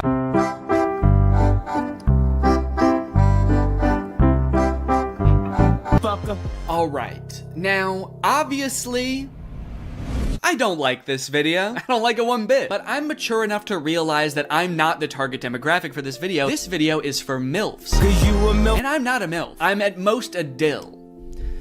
I'm just a dad you would like. And the MILFs in the comments are loving it. Yes, you still got it. Where you been all my life? Damn, my kind of guy. More power to him, I guess. The one thing that I can't get over is the setting in which he's making this video. Are you in public? It looks like he's just in the lobby of a hotel making the absolute thirstiest video I've ever seen. You need to get to your room ASAP, dude. You are too horny to be in public. I like this guy in the background. The second he realizes he's in this video, he steps out of frame because he's like, oop, I can't be in this. Oop, get me out of here. This guy's too horny. The caption is still got it, which is a little confusing to me because usually you would say that about something you used to do when you were young. Brian, did you used to do this when you were young? They didn't have iPhones back then. Who were you doing this to, man? The reason so many people are single and not in relationships today is because we're looking for that 90s love in a 2023's hookup culture. Tell me I'm wrong. Yeah, man, that's fine. Where are you? What's going on in the background here? I'm looking for that 90s love. The kind of girl that doesn't just want to hook up, but wants to go on a date to the giant dirt pile in town. I love that dirt pile. I wish I could date the dirt pile, but she's taken. Hey, get out of here! She's mine! Okay, this is good research. I feel like I'm starting to get what this guy is all about. It's a lot of like pouring your heart out on the internet. Some of it could possibly be on the verge of oversharing, but he's expressing his feelings. He's looking badass while he's doing it. It's like this emotional vulnerability mixed with this cool, mysterious bravado of being alone at the giant dirt pile. Oh, oh, oh, yeah. Da, da, da. I got a new Okay, no, that's cool, man. Look, I obviously think that, you know, that's kind of a scary joke to make, but again, this video isn't for me. Oh, uh-oh. Oh God, Brian, the MILFs aren't liking it either. This guy is not funny. My first reaction, ew. Brian, you're scaring the MILFs, man. So I'm unaware of any gigantic piles of dirt near where I live. If there are any, I guess I'm just not cool enough to know where they are. So I'm here at the woods. Figured that would be an equally strange location to film this TikTok. So we've got strange location, the woods. We're going to have sort of a nostalgic / oversharing caption, which I'm still not sure what that's gonna be yet, but I can just figure that out while I'm editing it. I don't have to do that now. It doesn't have to have anything to do with the video, which is good. And then I also have to appeal to the youth. I have to try to make myself seem like a kid, which usually I'm not very good at, but I went to Walmart and I went to the kids section and I found some stuff that I think is gonna do the trick. Brian had a skateboard in his video, and so I bought a scooter. They didn't have any skateboards. I don't know if this is maybe a little bit too young for the demographic I'm trying to reach, but the box said ages 2 to 5. So I'm just gonna sort of pretend to be shredding it up out here at the beginning of the TikTok. By the way, I am like 75% sure that there's poison ivy under my feet right now that I'm very much trying to avoid. And I think I have, but my legs just feel itchy even just being near it. This was actually a horrible idea. Anyway, the hat. It says Fortnite on it. Can you see that? It says Fortnite on it. I found it at Walmart in the little boys section and I thought, oh my gosh, this is perfect. This is gonna appeal to all the kids. So I've got my scooter, I've got my Fortnite, and I'm ready to have some fun. Let's film a TikTok. Okay, I think I'll just pretend to be ripping it up over here and then I walk towards the camera, all cool. I for sure stepped in the poison ivy that time. Very cool. Why does this hat make me look like a pilgrim? It's like such a flat brim hat that it's gone past looking cool and gone towards looking like a full-on pilgrim hat. I am a Fortnite pilgrim.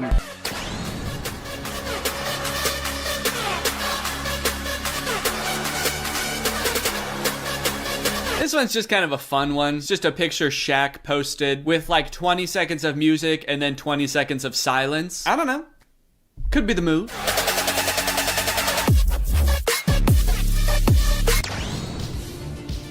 All right, this TikTok is by a dad by the name of My Life, not yours. So in case you were confused, this isn't you.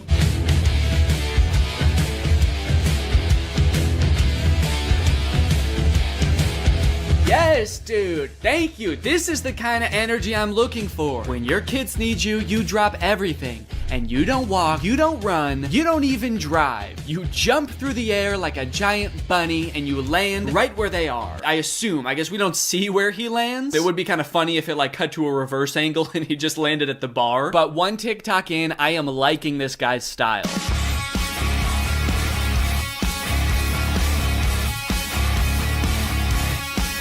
So I guess the way I describe this dad is like action hero dad, mystical sorcerer dad. Either way, he's killing it, and I really like his vibe. He's always getting himself into insane situations like this one. Happy Easter, everyone. Something so funny about how nonchalantly he says Happy Easter and then teleports himself into the UFO and kamikazes himself. Like, did he know that was gonna happen? Based on how chill he was, I kind of feel like he didn't. Happy Easter, guys. Oh, what the fuck is happening? What the fuck? Ah! You know, I started watching this guy because he mentioned his kids and I was like, oh cool, dad content. But in hindsight, he actually doesn't mention his kids very often. So I guess they don't need help that often because that's the only reason he mentioned them in the first video. He's actually kind of got a lot of other shit going on. He's always defending the earth from some kind of cosmic threat, it seems. And after all these TikToks where he's harnessing magical powers and defending the earth, you'd think that his kids would have some pretty nice stuff to say about him, right? You'd think they'd be pretty grateful, huh? Wrong. As dads, you know, we give and we give, but are we ever truly appreciated? No. My 7-month-old baby did the same thing to me. I was floating around in the spirit realm forever. It took me days to get back into my body. To take a step back for a second here, can we all appreciate how epic his editing is? I mean, this is pretty good. Also, the first time I saw this, I was like, holy shit, how high did this dude jump for this video? This man may be old, but he's still got it. But after watching it a couple times, I think that he's reversed the video, and he's jumping off of something high onto the ground. Either that or this whole thing's real. I can't discount that possibility. I like this guy's videos a lot because I feel like we actually are cut from the same cloth in a way. I have always been obsessed with visual effects. I had a YouTube channel for this kind of stuff when I was a teenager. I would do this type of stuff, practice visual effects. I would do tutorials for effects. Hey everybody, this is Danny Gonzalez, and today I'm going to be doing an After Effects tutorial. I would watch every behind the scenes of like blockbuster movies that I could get my hands on. So I admire this dad's passion. It kind of takes me back in my own life to a simpler time. So I guess what I'm trying to say is, I'm pretty excited for this one. My favorite of his TikToks was the UFO one, so that's the one that I want to replicate. I'm gonna have like a UFO or a giant spaceship in the background right here. I'm gonna walk up and I'm gonna teleport onto the spaceship and blow it up or something. One thing I really want to replicate is how casually he did it. Like he didn't even know that it was about to happen. I think I just want to kind of like casually stroll up to the camera, kind of maybe wink at the camera. Or no, winking would imply that I know something is gonna happen. Maybe I'm just having a stroll, having a great day, and then I teleport up to the UFO. Would it be funny if I teleport without my clothes? That would really make it seem like I did not know this was gonna happen. Or maybe I did, but at the very least I thought I'd be able to bring my clothes with me. Like you see me teleport and my hoodie is still here and it just drops to the ground. And then how should it start? Should it have something to do with like when my kids need me or something like that? The caption could say something badass like when our way of life is threatened, I'm the man for the job. And then I teleport buck naked up to the UFO and am immediately shamed by the aliens for my tiny butt. All right, let's try this.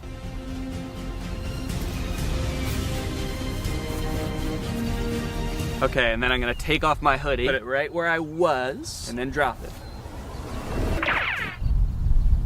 Okay. There was a person walking by while I was doing that. What do you think she thought? What sense could that possibly make to the average person? Maybe she knew what I was up to. She did look kind of older. Maybe she has a husband that does this kind of thing. All right, well, I'm happy with that. Also, I want to go home.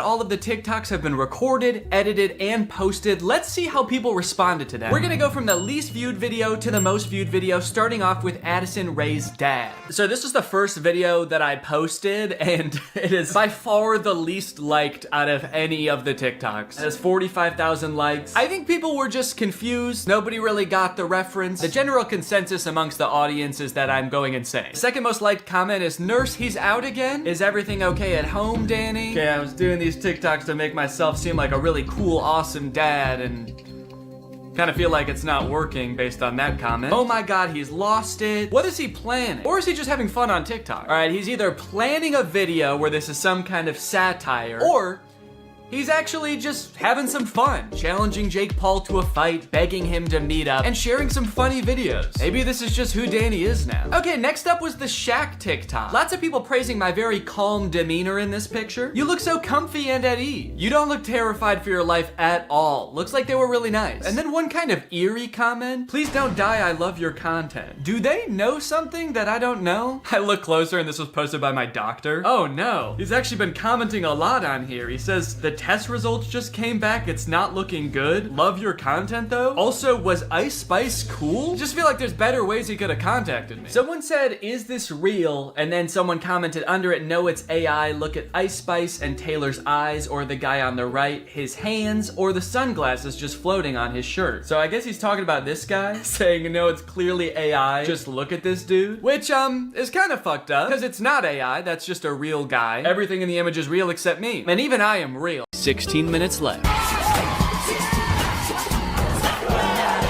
Ooh, a song about there being 16 minutes left in a game. We're getting very specific with these songs. I think they're starting to run out of ideas.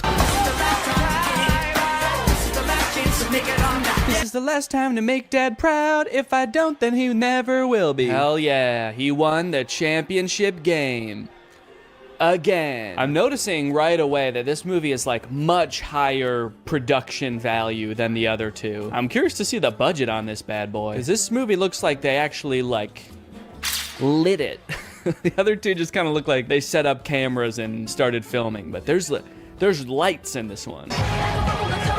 So now they're having like the biggest high school rager ever, and they expect us to believe that they're not insanely rich. I'm pretty sure this is in Troy's backyard. Hey Troy, great house, bro. Your room is way cool. Oh, thanks, man. Yeah. You were in my room? Well, yeah, I just took a picture. Yeah, just took a picture of your room, man. He's a secret agent for the IRS. He's like, how did your family get so rich? So, another top secret hiding place. You're the second girl I've ever had up here. Yeah, it is top secret. I couldn't even see it up there. Just looks like a regular tree to me. It's here we find out that while Troy is a shoo-in for the basketball team at U of A, Gabriella's already been accepted to Stanford. I sense a conflict in the movie. Troy's going to University of Albuquerque to play basketball, and Gabriella is going to learn how to create the singularity at Stanford. So they sing a song about cherishing the present moment. Did they like challenge themselves to make a song with no dancing in this one? They're like, what if we just sat for a whole song? Oop, now he's up. Oh, that was it. That was the whole dance. Nah, it doesn't work with this song. Juilliard is considering 4 of you for 1 available scholarship. Sharpay Evans, Mr. Ryan Evans, Miss Kelsey Nielsen, and lastly, Mr. Troy Bolton. What? Julie. Since when does that guy have a evil cackle? I mean, I was surprised too, but that guy threw his head back and squealed. Did he submit his name to Juilliard as some kind of evil plan to get him killed? They're trying to come up with some ideas for the spring musical, which I'm just now realizing they write every year. Like, they don't do a pre-existing musical. They write their own musical every year. All of you will create it. That's why in the first movie they call Kelsey the composer. She literally writes the musical. Isn't that crazy? But to get some ideas, Miss Darbus asks the seniors about their future. Your future. It's easy. It's U of A. Hoops all the way. Yeah. Miss McKessie. Is University of Albuquerque like a really good school for basketball? I feel like I've never heard of them before. All the basketball players are like, we gotta get to U of A, man. It seems like that's just like the closest college that has a basketball team. Meanwhile, Gabriella's going to Stanford, Sharpay's going to Juilliard, and they're like, I don't know, we can go play basketball down the street. For the record, the reason I've never heard of the University of Albuquerque is because it's a Catholic liberal arts school that actually closed in 1986. So I guess these characters live in some sort of alternate dimension where it stayed open and went on to become a basketball powerhouse. Mr. Bolton. Mr. Bolton. Yeah, All of a sudden, he doesn't know if he wants to go to Juilliard or U of A. See, he really never did care about Gabriella. He just wants to sing. Somebody just let this kid sing. Just tell him it's okay. Imagine having everything. Jeez, that song started so abruptly. No intro, no build up. It's kind of scary. Oh, this is a look into some kind of strange alternate future where Troy chose neither basketball or Juilliard and became a stalker. I want that to be how this movie ends. Troy choosing between 2 incredible futures, and instead he just throws his life away. It's like, I can't decide. I don't fucking know. Miss D said that there's only 1 scholarship. There's 2 of us. Wait, they're doing this to compete for a scholarship? Not even just a place at Juilliard? If I know anything about these two, it's that they can both afford to go to Juilliard. Why do they need to take the scholarship away from somebody else? Which one do you think I should wear? Well, I've never been asked to a prom, but this almost sounds like an invitation. Did she say she's never been asked to prom? What about last year? They were dating last year. Troy didn't want to go to prom with her. His dad was probably making him run basketball drills. The only place you're going, Troy, is downtown with the ball. Make sure you bring the ball. Time for another song about how much Troy and Gabriella love each other. There's already like 2 very sentimental songs between these two. They are really setting us up for heartbreak, I feel. And also just spending like an unnecessary amount of time being like, these two are in love, okay? Don't forget that they're in love. That way, when whatever happens, we're gonna all be sad, all right? So that way, when Troy picks U of A and Gabriella gets hit by a bus, it's gonna be sad. I think they're gonna end up going to the same college. They couldn't possibly end this entire series by being like, they didn't actually like each other that much. They're just gonna call it quits. Where's our clothes? Yo, Rocket Man. Why do I feel like they're about to haze these kids? You know, we weren't just given these lockers. We had to earn them. Right. Oh, they're definitely about to haze these kids. Now drink this entire bottle of Absolute. That'd be a crazy twist in this movie. Just a little hazing. Troy is not better than doing some hazing. Oh, I thought I heard you. I was just making some snacks inside. Are you guys hungry? Only if it's your brownies. I've had them. Bring those out here. Could you take me after school to check out that tuxedo? Tuxedo? For what? For prom. Oh, honey. If that's what you call an invitation, you'll be dancing with yourself. He's like, okay. I wasn't inviting you. I'm gonna ask Miss Darbus. Then comes a song about getting ready for prom featuring, I think, the funniest moment in any of these movies. I think this tux is too baggy, too tight, it makes me look weird. Yeah, this movie's kind of funny, man. Makes me look weird. Do I want classic or vintage or plaid? I like that they're like, should I wear plaid or ruffles or a really old suit? And it's like, no, you should wear, just go to Men's Warehouse and ask for a prom tuxedo. Should I wear the ugliest thing that you've ever seen? No, just go. Just tell them you're going to prom and they'll just give you the most generic tux you've ever seen. This reminds me of when I was a senior in high school and I was getting ready to go for prom, and I sang this song called It's Gonna Be the Night to Remember, and me and all my boys got dressed up in weird suits and danced around on the stage. This is kind of just like that, actually. Let's dance! Am I crazy, or is there like actually too much music in this movie? I feel like the plot is kind of moving at a snail's pace, because every 2 minutes there's a song, and it's like, here's what's going on right now. We're thinking about going to prom. We're Troy and Gabriella. We like each other. Also, the stakes feel very low right now. What am I supposed to be worried about right now? Troy is like, I don't know what college I want to go to. And Gabriella's like, I also have choices to make. I still have decisions to make too. And she has not elaborated. And so I don't know what I'm supposed to be worried about. Now they're at some kind of junkyard. Just hanging out at a junkyard as if we've always known that this is what they do. You see what happens when you do a show? You're like 5 people. Yeah, but what's so bad about that, man?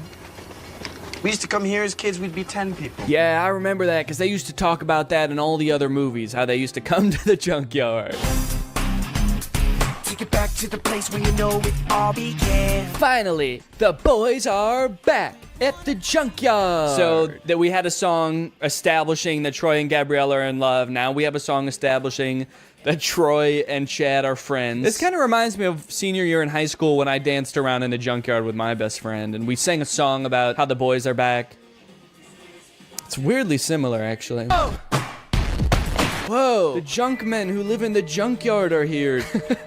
What's going on? What if Troy and Chad turn around and see them, and they're like, whoa, what the fuck? Who are you? Maybe I'll just stay here next year. Stay in Albuquerque? That makes no sense. And why do I always have to make sense? Why do I always have to make sense? Why can't sometimes I just say, What are you gonna tell me about this Juilliard? The only dad to ever be pissed off that his son is getting considered for a scholarship at one of the most prestigious colleges in the country. Hey, Troy, come on. Ah, damn, he's too fast. Get back here. The director for that scene was like, okay, how could you guys like run away but also walk away at the same time? Oh no, he's going crazy again. Painful basketball time to scream and shoot some hoops. I like that little pouty dance up the stairs. Okay, Troy, for this one you're a pouty toddler. Now you're a crab.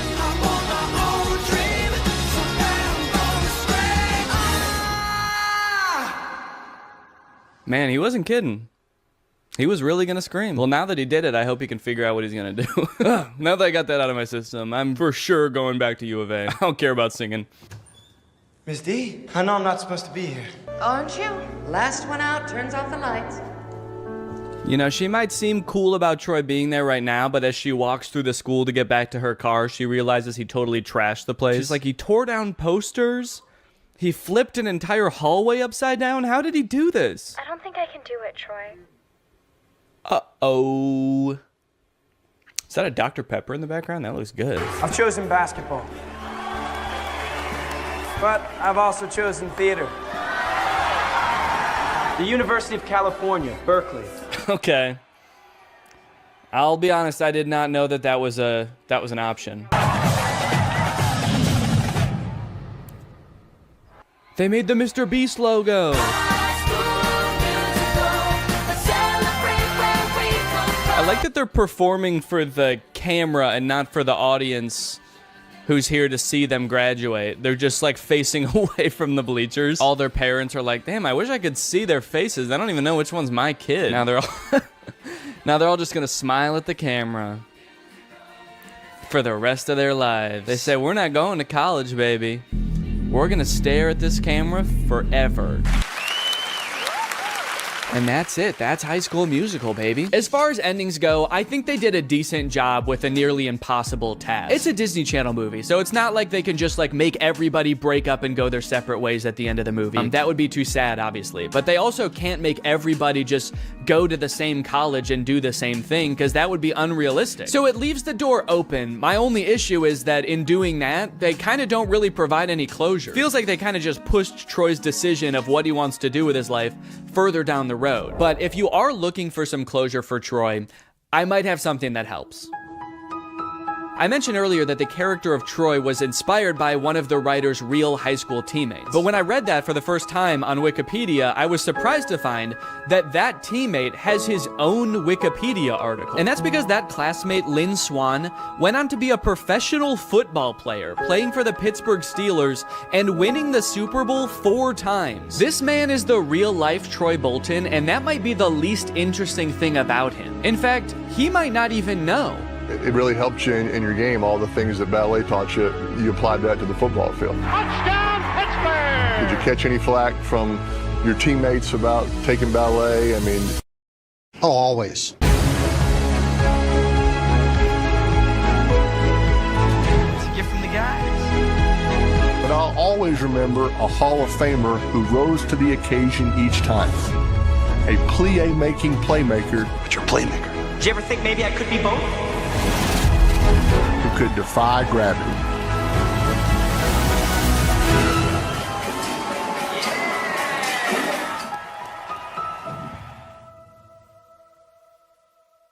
What's up, Greg? New technology truly fascinates me. A new gadget being introduced to the world has the potential to change the way we live, learn, and communicate. Or, more interestingly, it could flop and become a laughingstock of the internet. Which is why a few weeks ago, I was thrilled to discover the unveiling for a project called the Humane AI Pin. This might be the worst product presentation I've ever seen for one of the strangest products I've ever seen. Apparently, Humane AI is a new tech startup founded by 2 former Apple employees and current lovers, Imran Chowdhury and Bethany Bongiorno. Their mission is building innovative technology that feels familiar, natural, and human. Okay, first thing that's sticking out to me is that none of those words were useful. Also, do I really want my technology to feel more human? I've never wished my MacBook to be more fleshy. Also, Humane AI is such an unsettling name for a company. I'm sorry. You lost me right off the bat. I feel like the only times I ever even hear the word humane is when we're talking about like factory farming or something. Don't worry, dude. When this AI takes over, it is going to be super humane in the way it slaughters us. It will not violate the Geneva Convention, unlike other AIs, Siri. All right, let's go ahead and watch the product presentation and let's see if you think it's as weird as I do. Welcome to Humane. Thank you. This is the Humane AI Pin. Cool. It's a standalone device and software platform. So the intro does have a very threatening aura about it, doesn't it? The sterile white room. They're both so serious and they're unboxing a mysterious device. I feel like I'm about to be tortured for information. Oh. What is that? This is the Humane AI Pin, and it is the last thing you will ever see. Ah! It's a standalone device and software platform built from the ground up for AI. Okay, so it's some kind of mobile device. It's built from the ground up for AI, and I'm very excited for them to tell us what that means. It comes in 3 colorways. Okay. Got Eclipse, Lunar, and Equinox. Those are not colors. There's 2 pieces, a computer and a battery booster. Now, the battery booster powers a smaller battery inside the main computer. Okay, great. What does it do? And this is how we achieve our all-day battery life. Oh, great. It's got all-day battery life. That way you can spend all day. There are no wake words, so it's not always listening or always recording. In fact, it doesn't do anything until you engage with it. Okay, thank God. So it doesn't record me. That's good to know. For a second, I was worried that it almost had one feature. Who is this for? What kind of person needs to hear about what colors a device comes in before they'd even consider hearing about what it actually does? Also, 2 of the colors are black. You designed 3 colors and 2 of them are black. You couldn't come up with a 3rd color? Also, I'm sorry because I know that not everyone is super comfortable in front of a camera. It's not a skill set everyone has. But maybe you guys should have like hired a spokesperson or something instead of letting the world's 2 sleepiest CEOs do this product demo. Now, the battery booster powers a smaller battery inside the main computer. Are they okay? This thing has all-day battery life. That's because it actually feeds on your life force. I've had mine on for 3 months, and you probably can't even tell the physical toll it's had on me. And your engagement comes through your touch, voice, gesture, or the laser ink display. Whoa, wait, okay. Holy cow, we have a feature. It actually does something. I will admit I was not expecting that. Why didn't you lead with that? I mean, I don't know what that is or what it does, but at least it's something. It looks futuristic. I don't know about the name laser ink display though. That doesn't sound very futuristic. The laser ink display. Sounds like a printer. It also comes with its own connectivity built right in. Our own Humane network, connected by T-Mobile. Our very own network. That is T-Mobile's network. We were able to pack a lot of technology into something really small. Tell me about it, dude. I can barely even count all the technologies you put in this thing. You got the laser ink display, all-day battery, black. Is that a technology? They continue for a while just using buzzwords and vague expressions to explain what this thing does until like 3 minutes into the video when they finally give us a demonstration of something tangible this thing can do. Play the song How Music Makes You Feel Better. Doesn't look like it's making him feel better. We've partnered with Tidal, which you get out of the box. Okay, finally, we know one thing it can do. It can play music. And not just how you would normally listen to music either. You can give it little riddles to try to figure out what songs you want it to play. Play music written by Prince, but not performed by Prince. Give me songs written by first-born left-handed British women who have never been to Ibiza that weren't released on weekends or holidays. Can Alexa do that? I don't know. I don't think anyone's ever tried before. Got my music controls. If I go to the left, I can go back. If I was to go down, I can pause. Wow, okay, that actually does look a lot more convenient than using Tidal on my phone, but only because I don't have Tidal on my phone. After this, we do start to get some truly incredible demos using this product's advanced AI. When is the next eclipse? Where is the best place to see it? The next total solar eclipse will occur on April 8th, 2024. Best places to see it are Exmouth, Australia, and East Timor. Huh, that's weird. This NASA article says that eclipse that's happening on April 8th is actually not going to be visible in Australia. It's only going to be visible from like the US. It actually seems like it's going to be nighttime in Australia during the eclipse. Well, what are you going to do? I mean, they're a technology company. They're not a space company. What would you expect them to know about the moon? They only named all of their colors after it. I hate to interrupt this video, but I have to tell you guys about a revolutionary discovery of my own. I just found out that for the past 2 years, I've been paying for Apple Music despite not having any recollection of ever signing up. I don't use Apple Music, but nevertheless, I've paid them like $200 without ever even having used their service. I think this is a pretty relatable issue in this age of subscription services. And something like this could be happening to you too, but luckily, today's sponsor, Rocket Money, is here to help. Rocket Money is the personal finance app that helps you cancel subscriptions, lower bills, and manage your money better. Rocket Money is super helpful with things like my recurring Apple Music charge, because not only does it help you identify recurring charges, it also helps you cancel them. You can actually cancel subscriptions right within Rocket Money's app with just a couple of taps. You don't gotta worry about navigating the service's own website. You don't gotta worry about pesky customer service calls. Here's why I think this is gonna work for you, because Rocket Money has saved its customers an average of $720 a year, with over $500 million in canceled subscriptions. So to save more and spend less, join the over 5 million members using Rocket Money today. Go to rocketmoney.com/Danny or click the link in the description to get started today for free. And you can also unlock even more features with premium. That's rocketmoney.com/Danny to get started for free. Thank you to Rocket Money for sponsoring this video. And now back to said video. How much protein? These almonds have 15 grams of protein. Great. Those almonds for sure do not have 15 grams of protein. An entire cup of almonds has 20 grams of protein. This dude was holding like 9 almonds. Did I think he was asking about his whole hand? Because that actually might be accurate. I'm gonna eat it. Enjoy it. Guys, I hate to say it, but I don't think your thing works. You only asked it to do a couple things and it got 2 of them wrong. He does do a demo where he sends a text later in the video and that seems to work. Tell Andrew I'll be there later tonight. But to be fair, we never see the person receive the text. I got a weird text from Imran that just says, learned how to go potty big boy style. Interestingly, after people started to realize that all of the information in this demo was wrong, they actually re-uploaded the video pretending that the pin gave the correct answer the entire time. How much protein? A half a cup of almonds has 15 grams of protein. Don't believe it. That's humane propaganda. The AI pin allows you to shop in the real world. How much is this online? This is $28 online. Great. Buy it. That one is super confusing. It doesn't give you any information on where it's getting that price, where you're buying it from, when it will arrive. I feel like you need to give it at least some specifics, otherwise it's definitely gonna mess up your order. Go ahead and buy this book. Sending to Sudan.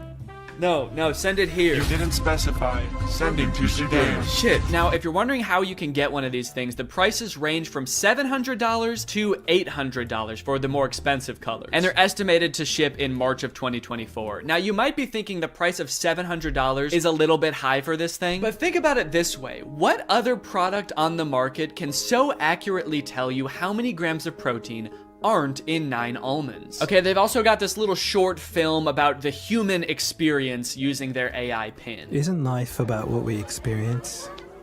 What we smell? Can I eat this? Yes, dragon fruits are low in sugar. What is this thing, my mom? Can I drink this? Not before you finish your vegetables. And say please next time. What did you just call me? I am your pin, young man. Dude, I want to buy this thing just for that feature. I want to hold every object, creature, and human in front of this thing and ask if I can eat it.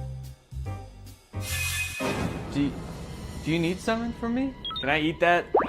Analyzing. Oh, no, you can't eat me. I'm a person, so. High fat content detected. Rude. 1 gram of protein detected. That can't be right. Tiny balls detected. All right, what the hell? Enjoy it. Yes, yummy. Wait, stop. No, you cannot eat me. I'm a human. All right, man, who do you think I'm gonna trust? You or my $700 pin? Last time I checked, this pin doesn't have tiny balls. This thing tells me what to eat, when to eat. It even suggested this very fashionable outfit I'm wearing today. Is that why you're not wearing pants? They're in Sudan. What we hear? Hey, what should I get here? What is this interaction? Who are those people? Does he know them? Man, if he's in a different country where he doesn't speak the language, I would not trust that pin. Based on everything we've seen so far, who knows what it's saying to these people? What we see? Capture this. Dude, parents are gonna love that feature. Me walking around a park with my AI pin. Capture this baby. Capture. Kidnap this child. So after watching all of this, I have 2 thoughts. The first being, maybe someday this will be like a revolutionary product that changes the way we all interact with each other. Maybe we're just seeing some hiccups now, but a few product generations down the line, this thing is really gonna take off. It'll be more refined. It will know where the moon is. But the second thing is, I have a lot of questions about this product. For one, how is this better than the phones we have now? More specifically, why can't all of the features of this thing just be built into one app in a phone? And what if you don't want to be talking to your chest every time you need to Google something or text someone? Well, this thing started to pick up some traction online, and eventually the founders ended up on CNBC, where the hosts seem to have a lot of the same questions. Doing this right now is Imran Chaudhry. He's chairman and president of the company. and Bethany Bongiorno, she's the CEO. We're also very scared of them. That's why we've sat them as far away from us as we physically can. We actually ordered this giant table when we found out they were coming. I don't know if can we get the camera so people can see just what we're talking about in case? Imran, you can't see as much because it's black, so it blends in with your jacket. It's black. Imran's just sitting there like... It's Eclipse. It's privacy first, so it's not always recording. It's actually just doing things when you want it on demand. Is it doing something right now, or are you It's recording not. us? It's doing nothing right now. I get a little sense of pride when he says that. It's actually doing nothing right now. It's doing nothing right now. After years of research and millions of dollars spent, we finally designed a pin that does nothing. It's doing nothing right now. You might think that's a bad thing, but you've never met this AI. It's evil. Turn around, maybe you can get that on camera. Oh, yeah. I see your hand. Yes, keep doing it. I see your hand. Can you see What's that? Yeah, what's that telling you? Oh god, dude, I do feel for him. I mean, these people are not like media trained, I feel like. They really should have hired a professional spokesperson, because I feel like they're just so out of their depth. He's got like the worst camera angle possible to show this thing off. His hand is shaking. Imagine a little alert pops up on the screen that's like, high heart rate detected. Is Squawk Box the name of this show? I'm not familiar with it. I never heard of this before. Or is this some kind of jab at their device? Formal Apple designers peddle their snake oil Squawk Box. You can use it however you want. Like what? Like what? Tell me something you would use that for. Okay, it sounds like this host is thinking the exact same thing as me. What is it? Tell me one thing. Then they just start like drilling them. They don't even let either of them finish answering their questions. They just like are bombarding them with reasonable questions about this device. That you've got in, stuff that you do just all the time. How would I know without seeing a screen? A user LED called. So that's what I want to ask you about. This is brutal, man. Let the poor guy speak. Just at least let him finish answering your questions, man. I mean, he's not actually gonna answer them. He's probably just gonna say AI over and over, but just let him finish his sentence. Sometimes I'll be at a meeting, right?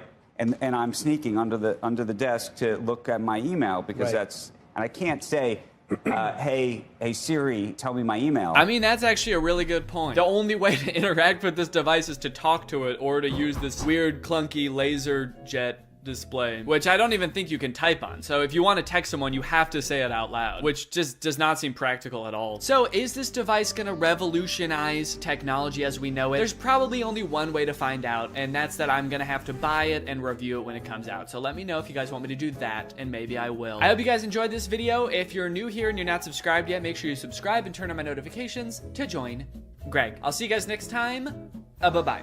After MGK released his song Emo Girl and then followed it up by appearing in a bunch of insane interviews with Megan Fox talking about their love life, I think we're pretty good on MGK for a while. We don't need any more music. We don't need any more public appearances. We're good. We don't need to know any more about MGK's personal life. And folks, I think MGK finally took notice and he listened. He said, all right, look guys, I get it. No more music, no more interviews. I'm gonna take some time and I'm going to release a stoner comedy movie instead. So he hunkered down and he wrote and directed this movie Good Morning, which currently has a 0% on Rotten Tomatoes. We got a good thing going here. 2 movies in a row with 0% on Rotten Tomatoes. What's the opposite of a Renaissance man? You know how people, when people can like act and sing and direct, like Donald Glover, people call him a Renaissance man. MGK is like a Dark Ages man. MGK is a medieval man. Also, sorry if I sound sick. Sorry. The moment this movie starts, MGK, aka his character London Clash, gets kind of a weird good morning text from his girlfriend Apple. Who's texting me? Oh, it's Apple. The text say, I wish I didn't have to do this through text, and then good morning, but she spells morning with a U. Now you might think that this would make London a little bit confused, but then realize, oh, it's just a typo. And you'd be right. He does have both of those thoughts. The problem with this movie is that the entire movie takes place between those two things happening. This entire movie is about MGK being confused about what those texts meant. Before he gets too concerned, he has to Google what morning with a U means. He's like, my fans are probably young enough that both of their grandparents are still alive. I should probably explain what morning is. Well, today should be interesting. Yeah, they let you know right away that this movie was written by a millennial. Well, today's gonna be kind of weird. MGK wrote the entire movie like this.